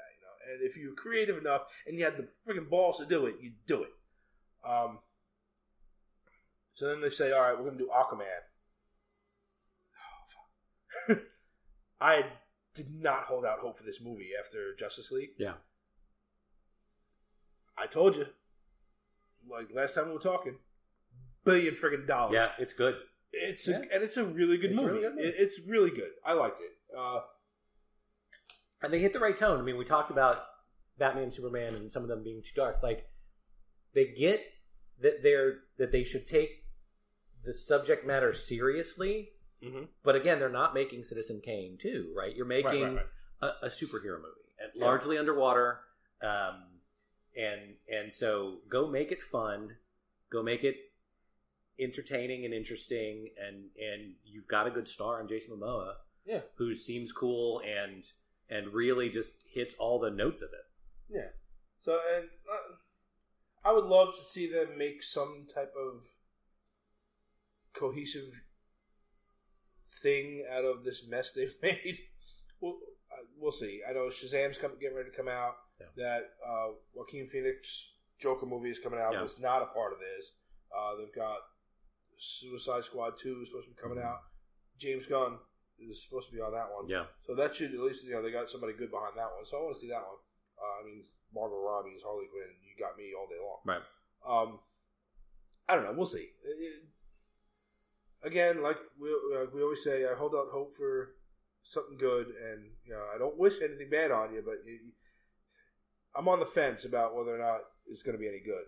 Then we go right back into MCU, and then we'll wrap this thing up. You fast forward through all those other movies from Avengers. You had your Iron Man 3, Thor 2, blah, blah, blah. Zip up to Avengers Age of Ultron, and you introduce the twins. Yep. Right? Quicksilver and Scarlet Witch. I was surprised, spoiler alert, that they knocked off Quicksilver so fast. No pun intended. I didn't see that coming. I didn't. I think you're going to see him in Endgame. Because of all the time travel and everything else, and people coming back from the dead. Yeah. I think you're going to see him again there. I think Loki's not going to be dead. Yeah, I don't think so. I like James Spader as Ultron. I thought their take on Ultron was really cool. Right. A lot of people were like hit or miss with it, but I liked it. That was another one where they were like, it was okay. I really enjoyed that movie. Yeah. In fact, we just watched it again the other night because my 22-year-old daughter has not seen like half of the MCU stuff, and she's trying to like pick and choose. I gave her the order. I'm like, just watch this, So I don't know where the hell I failed as a geek father, but the little guy likes all this shit. So at least I got that one. The middle one, she don't know what the hell she's doing. So she's like, can we watch Age of Ultron? I'm like, yeah, we'll watch Age of Ultron. So who knows? She's still got a handful she hadn't watched. I'm like, I don't know how you haven't seen these movies. It's like they're on half the time in this house. How do you not see them? Just in passing. You should know this shit by osmosis by now. Right. Like little things like they introduce Claw and they talk about Wakanda, whatever, and little things here and there that they pepper in because now they know what they're building toward. Guardians. That was when they did Guardians. I think right before that one, and that was the only other time that I doubted Marvel because when they said Guardians of the Galaxy was coming, I said this is gonna bomb. Yeah, because nobody knows anything about Guardians of the Galaxy. Yeah, and I even told myself I said that a few times with the other movies, like who's gonna watch Captain America? But I said no, Guardians is gonna. I liked it. My brother even texted me. He goes, "Who were the Guardians of the Galaxy?" He's like, "Didn't I have a comic of them when I was a kid?" I said, "Yeah, you did." Yeah. Well, yeah, you read a couple of mine, but it was so out there that I was like, I don't know, who knows what the hell they're gonna do. When the friggin' trailer came out, I was like, this looks pretty good. I was just like, I want to see this movie because of the soundtrack. Like, I didn't collect Guardians, and I don't even remember there being, like, when I was a kid, when we were kids, I don't recall there being a Guardians with a Rocket and Groot. They were different. Yeah, it was Yondu, Vance Astro. Right. Charlie 27, Martin X, the robot, right? And there was Prism, or whatever the guy's name was. It was the multicolored, right? Right. Which, side note, Guardians 2, that they're all in there. Yeah. That's Yondu, because Starhawk, that was Sylvester Stallone. Right. The Starhawk, but he just didn't have the shit in there. But you can kind of see it in his uniform. Yeah. And Ving Rhames is Charlie 27. Yeah. And Martin X, the robot. Yeah. It speaks briefly. I think we talked about this last time. Yeah. Miley Cyrus. Yeah. I like, get the fuck out of here. But now that gave us hope for a offshoot. Maybe Guardians, whatever, the Ravagers, and like because they were the OG Guardians, and it was kind of like a nice little they became the Ravagers. Yeah. It was kind of cute. But yeah, because I was like, I don't remember there being a Rocket and a Groot and a Drax and a. I don't remember that. Like, I knew who Drax was because he was a big dummy in the Infinity Watch. Right. Because he was a big muscle-bound guy with a purple cape and a cowl kind of thing. And he was running around with Adam Warlock and whoever else because that was back in the first Infinity Gauntlet comic. He was in that I don't think he was even in that one. But there was a bunch of them in there. But that was when I first learned about Adam Warlock. You'll see him soon. Maybe, hopefully. Keep your fingers crossed. Gamora, Moondragon, all them, right? They're the ones that, after Adam Warlock stopped Thanos with the heroes in Infinity Gauntlet story, they formed the Infinity Watch. And that was a whole thing where they each had a stone or whatever, So, but that was Drax. Drax didn't become what he is in the movies until later. And he is like that. There's somewhere... They did a new cosmic Marvel Universe type of thing series in there, like with the Annihilation storyline and all this other stuff that's in there. And he pops up like that, the Warrior more there. So, before, when they first said Guardians of the Galaxy, I was like, I had no idea what you're pulling from. Yeah. Even for me, they were on the fringes. Yeah, me too. Yeah, I was just okay. It took me forever to see it. Like, I didn't see it for... I mean, it probably been a year, like after it left the theaters. I want to go see it because that's what I do. Because I was at that point where like any Marvel movie, I'm going to go see opening weekend, even though I hate opening weekend. And that one just floored me. I was like, I said it then, and then I started to hear it in other discussions on like podcasts and on YouTube or whatever. I was like, that is going to be this generation's Star Wars, and it killed. Everybody loved it. Noah was floored by it. I think that was the first one he watched without a pee break. Really? Yeah, he was just like, because a lot of times I have to watch these movies twice because I have to get up and take a piss. So you go beyond those, and then we can wrap this up. What else stands out to you? Obviously, Infinity War. We'll hit briefly on that one. Yeah, that one. I think Guardians. parts of Guardians 2 really set up Infinity War. Yep. I like those. And then I thought Black Panther was really good. Again, a character that is a bit on the fringe that not a lot of people know about, but really well done. We talked about this last time. I loved it. In the story of Wakanda, getting kind of the richness of the backstory of the land of Wakanda, and how cool it is, and a character that not a lot of people knew a lot about, and they did it without cramming it in there and making it feel rushed or forced. Yeah, and the first black superhero, so you got him out there now. Yeah. And I really, really liked it. I think the only thing that it fell to that, while I enjoyed the movie, and these things never really bother me because it's just I'm so used to it. The one complaint I heard was, now you got the hero fighting just another version of himself kind of thing at the end, Yeah. Which they do that a lot in these movies. It's fine. I liked it just because it had that whole, who's going to be the king kind of thing. Yeah. Basically, it became the Lion King. Right. No, yeah, it did. So, Simba came back and kicked his ass. But, the one funny thing is, every time they show shots of Wakanda, there's people at the open air marketplace, like checking out a wicker basket. Right. And I'm like, wait a minute. Wakanda is this place of unrivaled technology. And the straw basket thing's supposed to be a front. Why are we still shopping at the straw basket market? Right. Is it, your front is that detailed that you got people like they're paid actors that are walking around, right? Just in case a satellite app comes over or somebody's looking, right? But you're like, we're still doing the open bazaar, wicker hut thing. Meanwhile, you've got the sandbox hologram technology thing. Right. Yeah, exactly. Yeah. There are a few things here and there. Continuity, but that's super nitpicky. That's nitpicky. I think, like you said, Guardians 2 really that one hit me. I enjoyed that one. Kurt Russell as Ego. Yeah, that whole movie just had me rolling. Setting up Drax as the kind of the sarcastic, not sarcastic, but the clueless jokester. Because he just doesn't get shit. I like that one a lot. Yeah, he doesn't get satire or cynic or sarcasm or anything else. Right? It's all like, it's all. You would be so embarrassed. Yeah, it's so embarrassing. I love that shit.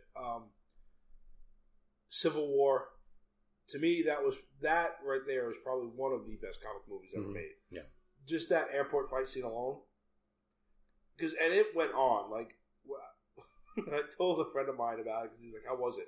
I said, "You need to go see it." I said, "Just for the airport scene alone." I was like, these dudes are literally fighting for about 12 minutes straight, nonstop. Yeah. It's nothing but action. And it floored me, that whole scene. You get your first glimpse of Spider-Man, and everyone was like, Spider-Man again? I'm like, I'm excited for this because now he's in the MCU. Yeah. So now you bring Spider-Man home. And you jump into Homecoming. So Civil War was really cool. Yeah. I really, really enjoyed that. Just the little things like we talked about before with Spider-Man just not knowing why the hell he's there. Yeah. Just, but cool. So you could look at Civil War and say, well, why are these two good guys fighting? Why are Cap and Iron Man fighting? The same way you look at why are Batman and Superman fighting. But Batman and Superman, like, they immediately start fighting under sort of weird pretense where only one of them knows we're fighting, right? Only Bruce, as we just talked about, only Bruce Wayne understands we're fighting. You've set up this over the entire movie, the Accords and all the stuff happens, and it's in their natures. They've gotten along now in 2 or 3 movies, and now they don't want to fight, right? They don't want to fight, but their ideals are different, right? And Cap being always good, right? So if you're playing a role playing game, he's lawful good all the time. Yeah. Right? And Tony Stark and Iron Man is probably neutral good. Yeah. Right? No, he's not chaotic good. He's probably neutral good. Yeah. Like, the ends sort of justify the means for him. Yeah. And they don't for Cap. Yeah. And so they're going to fight. And again, they didn't want to. And they don't really fight. They fight hard at the end when he finds out that Winter Soldier was the one who killed his parents. There's no talking about that. Yeah. And that was... trying to figure out how they were going to do the Civil War storyline compared to what they did in the comics. And I was like, oh, yeah, I don't know how you're going to pull that one off. You got to get into it fast. Yeah, because now you're in an established universe. So they did it. They nailed it. Though, for me, they nailed it really well. I enjoyed that movie completely. Like I said, the Spider-Man stuff, bringing him in there was really cool.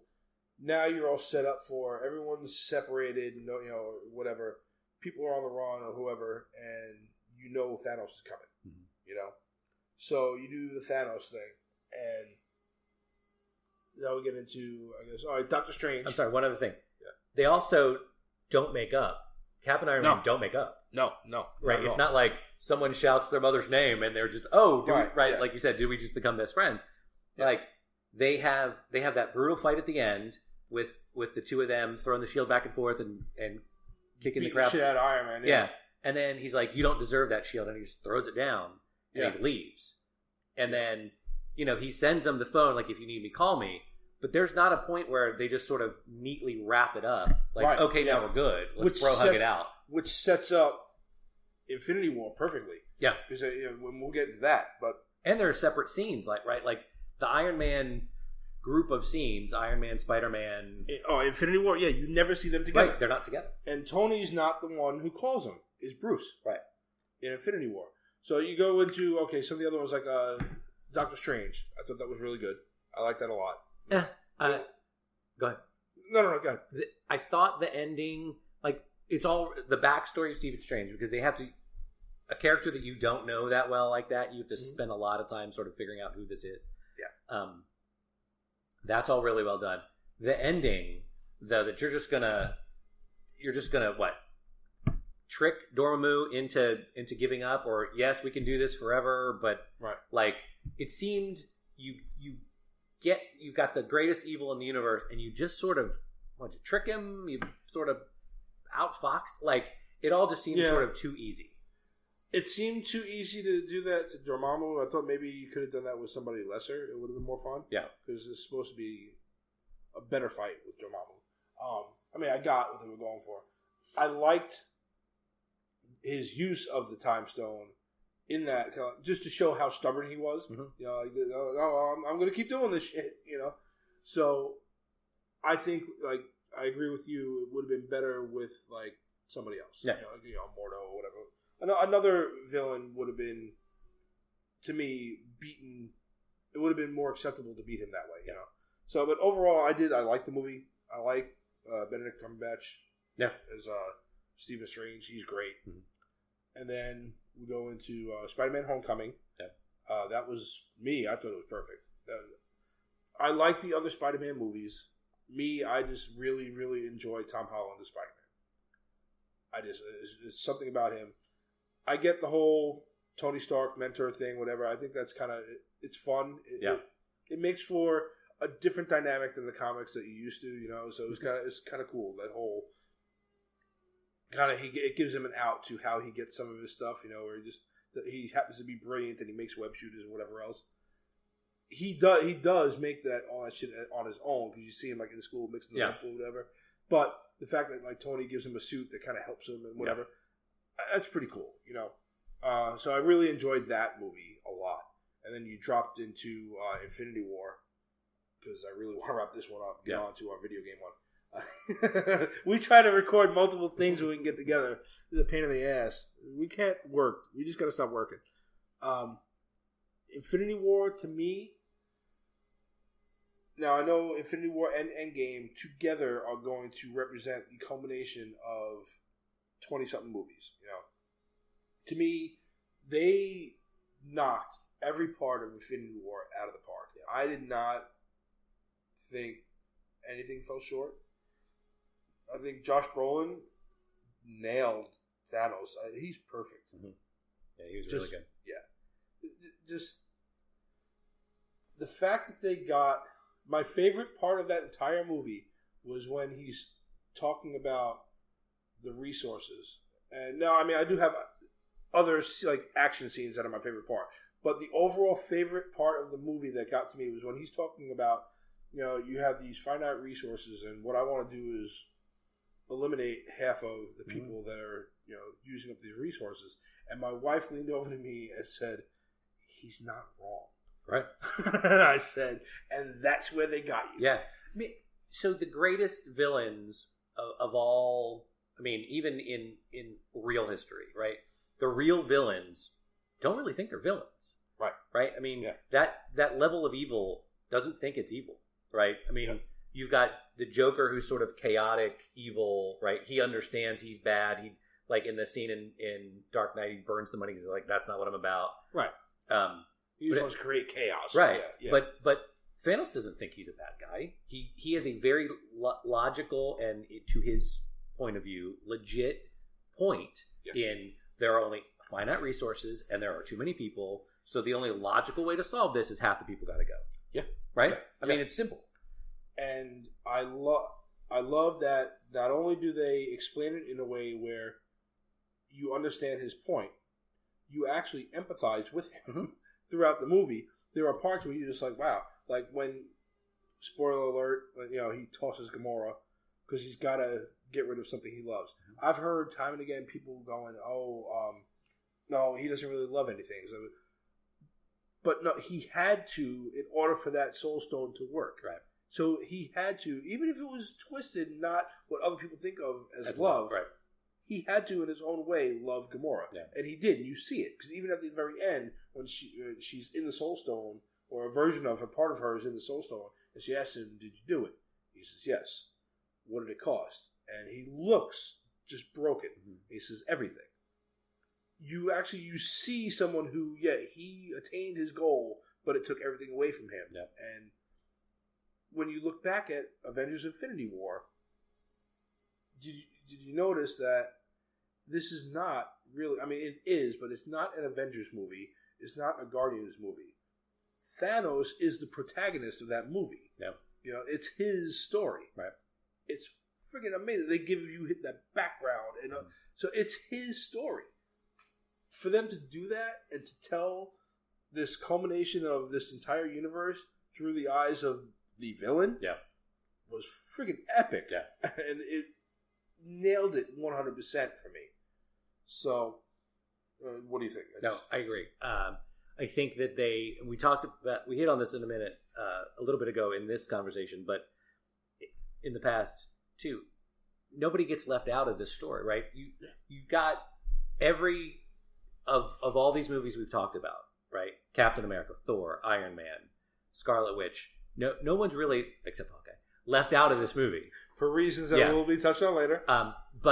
But no one's overshadowed any more than anybody else. Yeah, and you've got three separate, right? You've got Rocket, Thor, that group doing its thing. Yeah. You've got Captain America, Vision, Black Panther, Black Widow doing their thing. You've got the rest of the Guardians kind of doing their thing. Mm-hmm. I mean, you weave through them so seamlessly that it's just so well done. Spider-Man's with Iron Man, like all of that's so well done. Yeah, and just the logistics of getting all those characters into one. Now, of course, and no one did it. No one did the prima donna like I'm a bigger star. Like I'm, it all served the story, right? Like someone could have pulled that actor BS of like, nope, my 3 Iron Man movies made more than yours. I will walk if I don't get X number of minutes of screen time. Or no, mine have no one did any of that. Right. Yeah. At least we never heard of it. Right. Yeah. We would have heard. Well, because because they backed a shit ton of money onto all of them. We're like, here, we're going to make this movie. Yeah. And I think also at that stage, at least for most of them, there's that pride in I have to see this through now. This is amazing. Yeah. The fact that you achieved this universe, and then you get this movie where nobody thought you were going to get all these characters on one screen at one time. Mm-hmm. And then Endgame is going to be even worse, because you're going to have these time travel or whatever the hell else is going to happen in there, right? The quantum realm and Ant-Man, this and that. So yeah, Infinity War blew my mind, and the fact, like I said before in one of our other podcasts, that they ended it right after the snap. Yep. I was the only one in that theater that was smiling because I loved it. I was like, if you really had the balls to do anything, you'd snap and go to black. And they at least showed you, they did it even better than I thought. Yeah. I thought snap and nothing but blackness, that would have been funny. But when they dusted and then you see him sit down and he does exactly what he said he was going to do, I'm going to watch the sunrise on a grateful nation. Or a grateful world, right? And he does. He watches the sunrise on Titan or whatever, and it just you see them all dust away, and then it just goes Avengers: Infinity War, and it dusts away. And there was that one lady in the back of the theater. I'll never forget it. Just what? And then they do the stinger, and it's even worse. But then you at least get like Nick Fury has the beeper, the space beeper. But you had to do you're watching the scenes of the characters and you're like, no, not you. No, not you. Yeah. No. And then you're just like, and then the Spider-Man thing's like, Mr. Stark, don't. Yeah. And you're just like, it really pulled at your heartstrings. You're like, hit you. Not him. No. Yeah. And it was perfect. So you ended it perfectly. The Captain Marvel things, and then we'll jump into these two so we can end this bastard. This is a beast of a podcast right now. We're at 140. Yeah. You jump into now. You got Captain Marvel coming in 2 months. The trailers dropped for that one, and it looks awesome. Yeah. It looks so cool. You're introducing Skrulls, So even in the trailer, she says something about an invasion. So I'm hoping that they're going to lead into a little bit of the Secret Invasion comic book storyline. That would be cool, because you can see that they're already here as Earthlings here and there. So if they actually touch on some of that shit, and some of the heroes that we've been watching are actually Skrulls, oof, shit. I like what I've seen in the trailers. I can't wait to see the movie. I've heard people trying to discuss, like, okay, at the end of Infinity War, Fury hits the beeper, right? I've heard speculation, some theories out there that because of between Captain Marvel and Endgame, something happens in there that you'll see because there's going to be like quantum realm and time travel and all this other shit. Because he said, remember he says it's a code orange or a code right at the end of Infinity War. Because of time travel, he knows. Like he's had this beeper this whole time. Why the hell didn't he call her when the Chitauri and Loki were coming in, right? Because of that. It had to be this extinction level event and something happens. So there's a rumor going around or a theory that somebody brings him that beeper or comes back and helps him design it to call her for later. Got it. Or some shit like that. So come end of April when Endgame comes out, we'll be talking about it. But that's the theory, is that's why he never used it before. Because it had to be this specific time in order to stop him with the Infinity Gauntlet. Yeah. If you bring her in any other time, you're going to screw it all up or whatever. So there's that. Captain Marvel's coming out. They dropped the Endgame teaser about a few weeks ago. Yep. 2 weeks ago? Not too long ago at all. And it's perfect. Yeah. And I've heard speculation or rumor that any trailer you get between now and April 26th or whenever the hell the movie comes out, it's only going to show scenes from within the first 12 to 15 minutes. Oh, is that right? You're not. Yeah, they're not going to. Yeah. Which I'm because you give it away. Yeah, but now to me, right?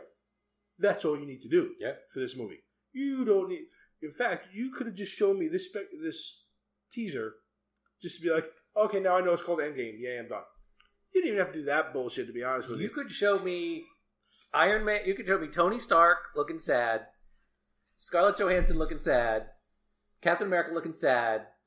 Everybody the ones that don't dust looking sad. That's all you need.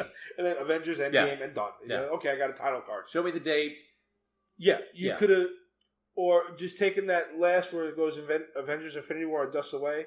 Have it like reappear dust in as Avengers Endgame, April 26th, and I didn't need to see a fucking thing. Yeah. I was good. I'm sold. I'm glad you got to see some of this shit. Right. But it was cool.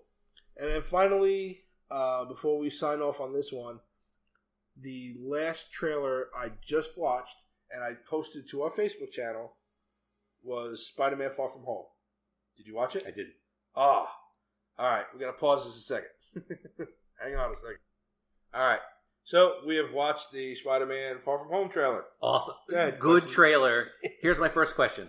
Are we saying that this takes place at some point before Infinity War? No. So then we've spoiled that Spider-Man somehow survives. And Nick Fury. Yeah. Yeah. Now, yes. And which is one of my biggest contentions on them dropping this trailer. To me, it's...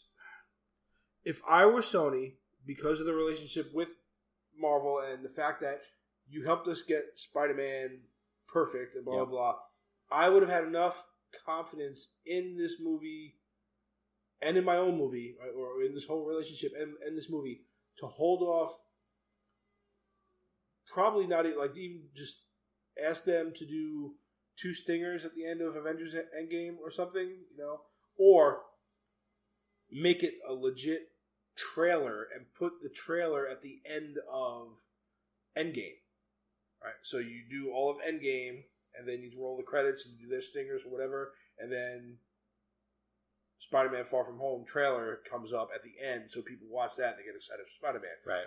Granted, because they're worried they want to get the advertisement out in front of Spider-Man because it comes out like May or June.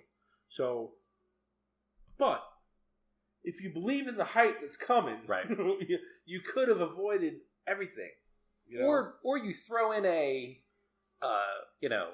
you throw in something that says this takes place, before the all the activities of Infinity War. Something that says, well, I think there's we didn't just spoil it. Yeah, I think there's a reason this takes place after Endgame.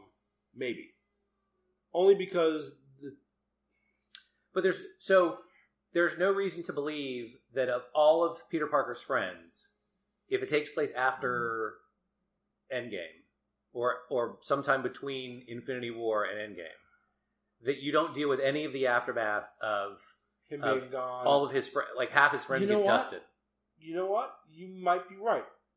Maybe this does take place before Endgame because it shows, all right, Aunt May knows he's Spider-Man because of the stinger at the end of Homecoming. Right. So she knows that. So maybe it is supposed to take place before that. It would have to take place before all the stuff of Infinity War. Maybe. I've heard... I don't know. All right, well, okay, because I've heard...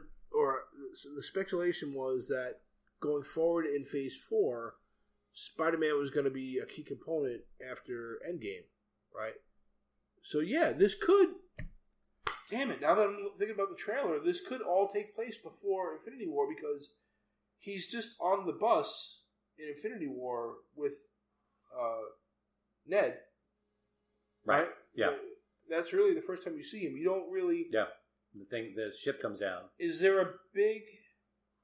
Between Spider-Man Homecoming and Infinity War, is there any understanding of how much time passes? Not that I remember. I don't either.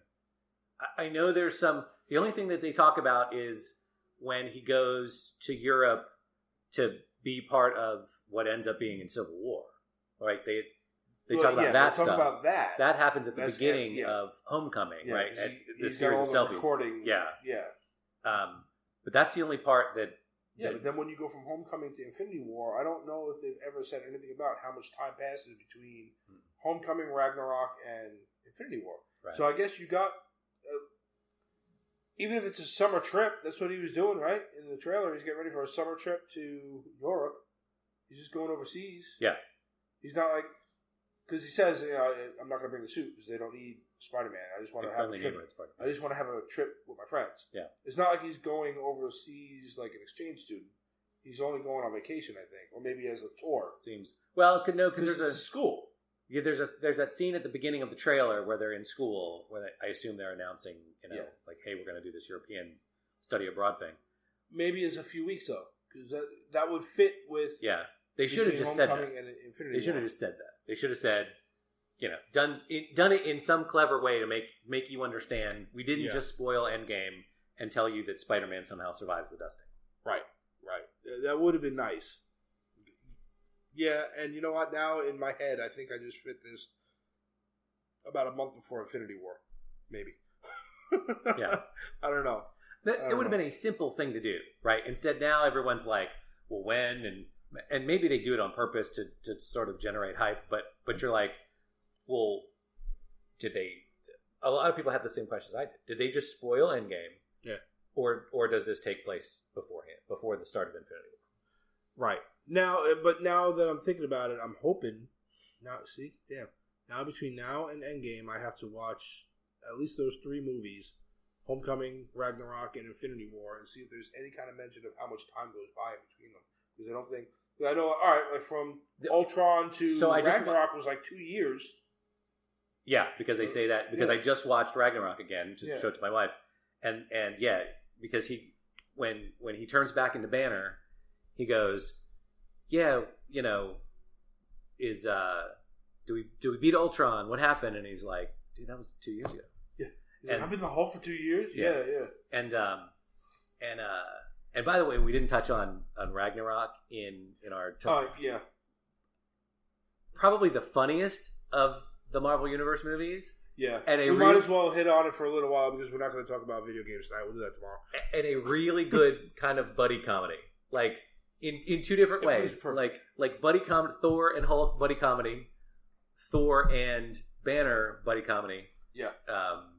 And potentially burgeoning, maybe love interest with the Valkyrie, although it's hard to say if that's going to be a thing. I think so. I'd like to see it. I think it would be great.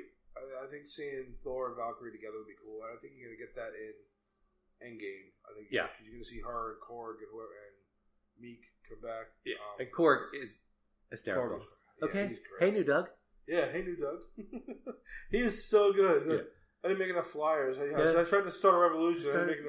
And his voice is super like, he looks this giant badass, right, made of rocks, and he's just like, hey, you want to be in a revolution? Hey.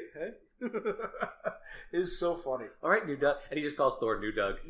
Hey, new Doug. Yeah. So at the end of, the very end, in kind of the stinger at the end of Ragnarok, the ship with all the Asgardians is flying, and then just Thanos' ship. Yeah. So there's no time passes. No time passes there. Right, because then the first scene of Infinity War is them getting their ass handed to them. Yeah. Now here's the other thing, too, though. That was the stinger, right? You don't know if maybe... Because they're traveling through space. They're headed to, Earth or wherever they're headed to.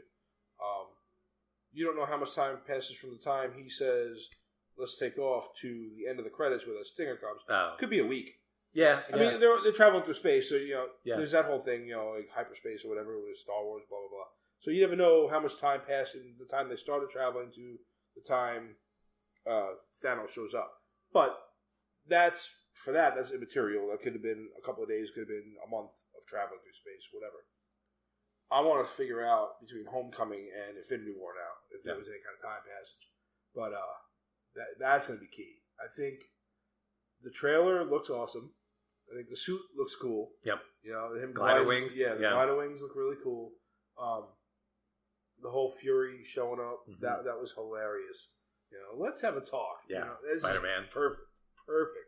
I love. Did you notice the elementals? Yeah. Right. So you got like Hydro Man, and it looks like Sandman. Right. So they're all going to be there. I don't know, Molten Man or whoever the hell the fire one is. He's in there briefly. Did you? Obviously, you noticed it, but what was your takeaway with Mysterio? He wasn't in very long.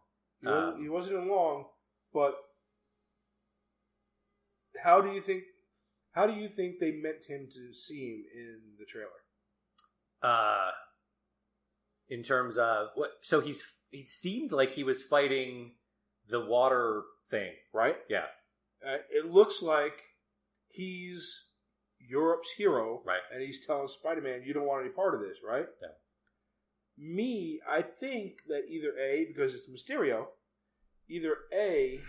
because what I've heard is because it's Jake Gyllenhaal. He was on the slate to play Peter Parker Spider-Man at some point in there. When Tobey Maguire hurt himself. Way back then, right? So the little nod that now he is Mysterio. I think there is going to be a small, I guess, older brother type of relationship with Peter there. Right. I think he's going to befriend Peter. But I think it's going to turn out that that whole thing is a ruse. Right. Because he's Mysterio. So either A, the elementals aren't really there, or B, they are really there, which would be cool, but he's pretending to be a hero for something else. Right. Yeah. And it's going to turn out, and that's what's going to happen with him and Spider-Man. They're going to want to fight each other because everyone thinks this guy's a hero. Right. And then Spider-Man maybe exposes him, pisses him off. Yeah. And I think that's probably why it's one of those where just knowing the character of Mysterio, and just the way he said, "Get out of here! You don't want any part of this." Mm-hmm. I'm thinking maybe Spider-Man does something to screw up his illusion, right?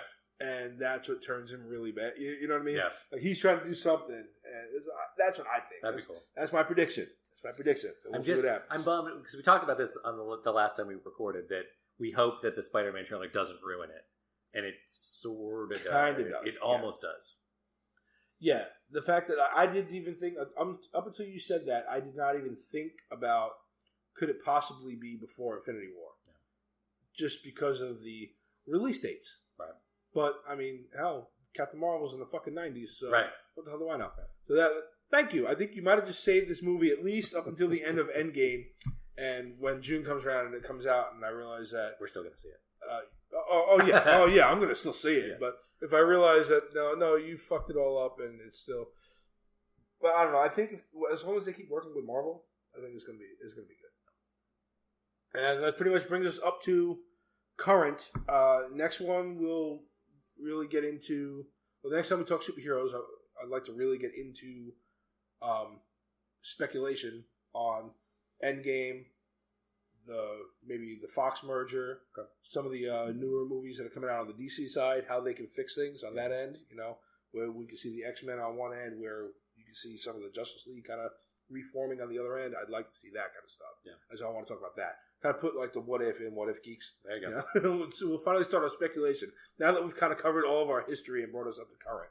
So we ran long, so we were going to try to record 2 tonight, but Paul's got to go home because he's not allowed to play with me too long. Well, thankfully this week we get a twofer. We're going to hang out tomorrow again too. Right. After we get done playing around with some hardware here, we'll tweak everything. If we got enough time, we'll try to shoot out the video game one. Cool. We're going to maybe hang out here for 5 more minutes and discuss this. So that's about all we got on this one. Please comment on what you guys think about the heroes. If you want to comment on each hero video or podcast and kind of discuss, what your favorite parts of growing up with superheroes was, and who your favorite superheroes are, what you're expecting in the movies. As we get our stuff coming out on a more regular basis, then we'll be able to really keep up with like a regular conversation. But something that I definitely remembered that we hadn't done on every end of every podcast is tell everybody where the hell they can find us. Right. So we'll do that. You can find us on Facebook at What If Geeks. You can email us at whatifgeeks@gmail.com. Yep. You can find us on some of Instagram, some of the streaming wherever you hear podcasts. I think we'll start to be there at some point here. Yeah. End of this week we're going to drop. Today is January 15th. Yeah.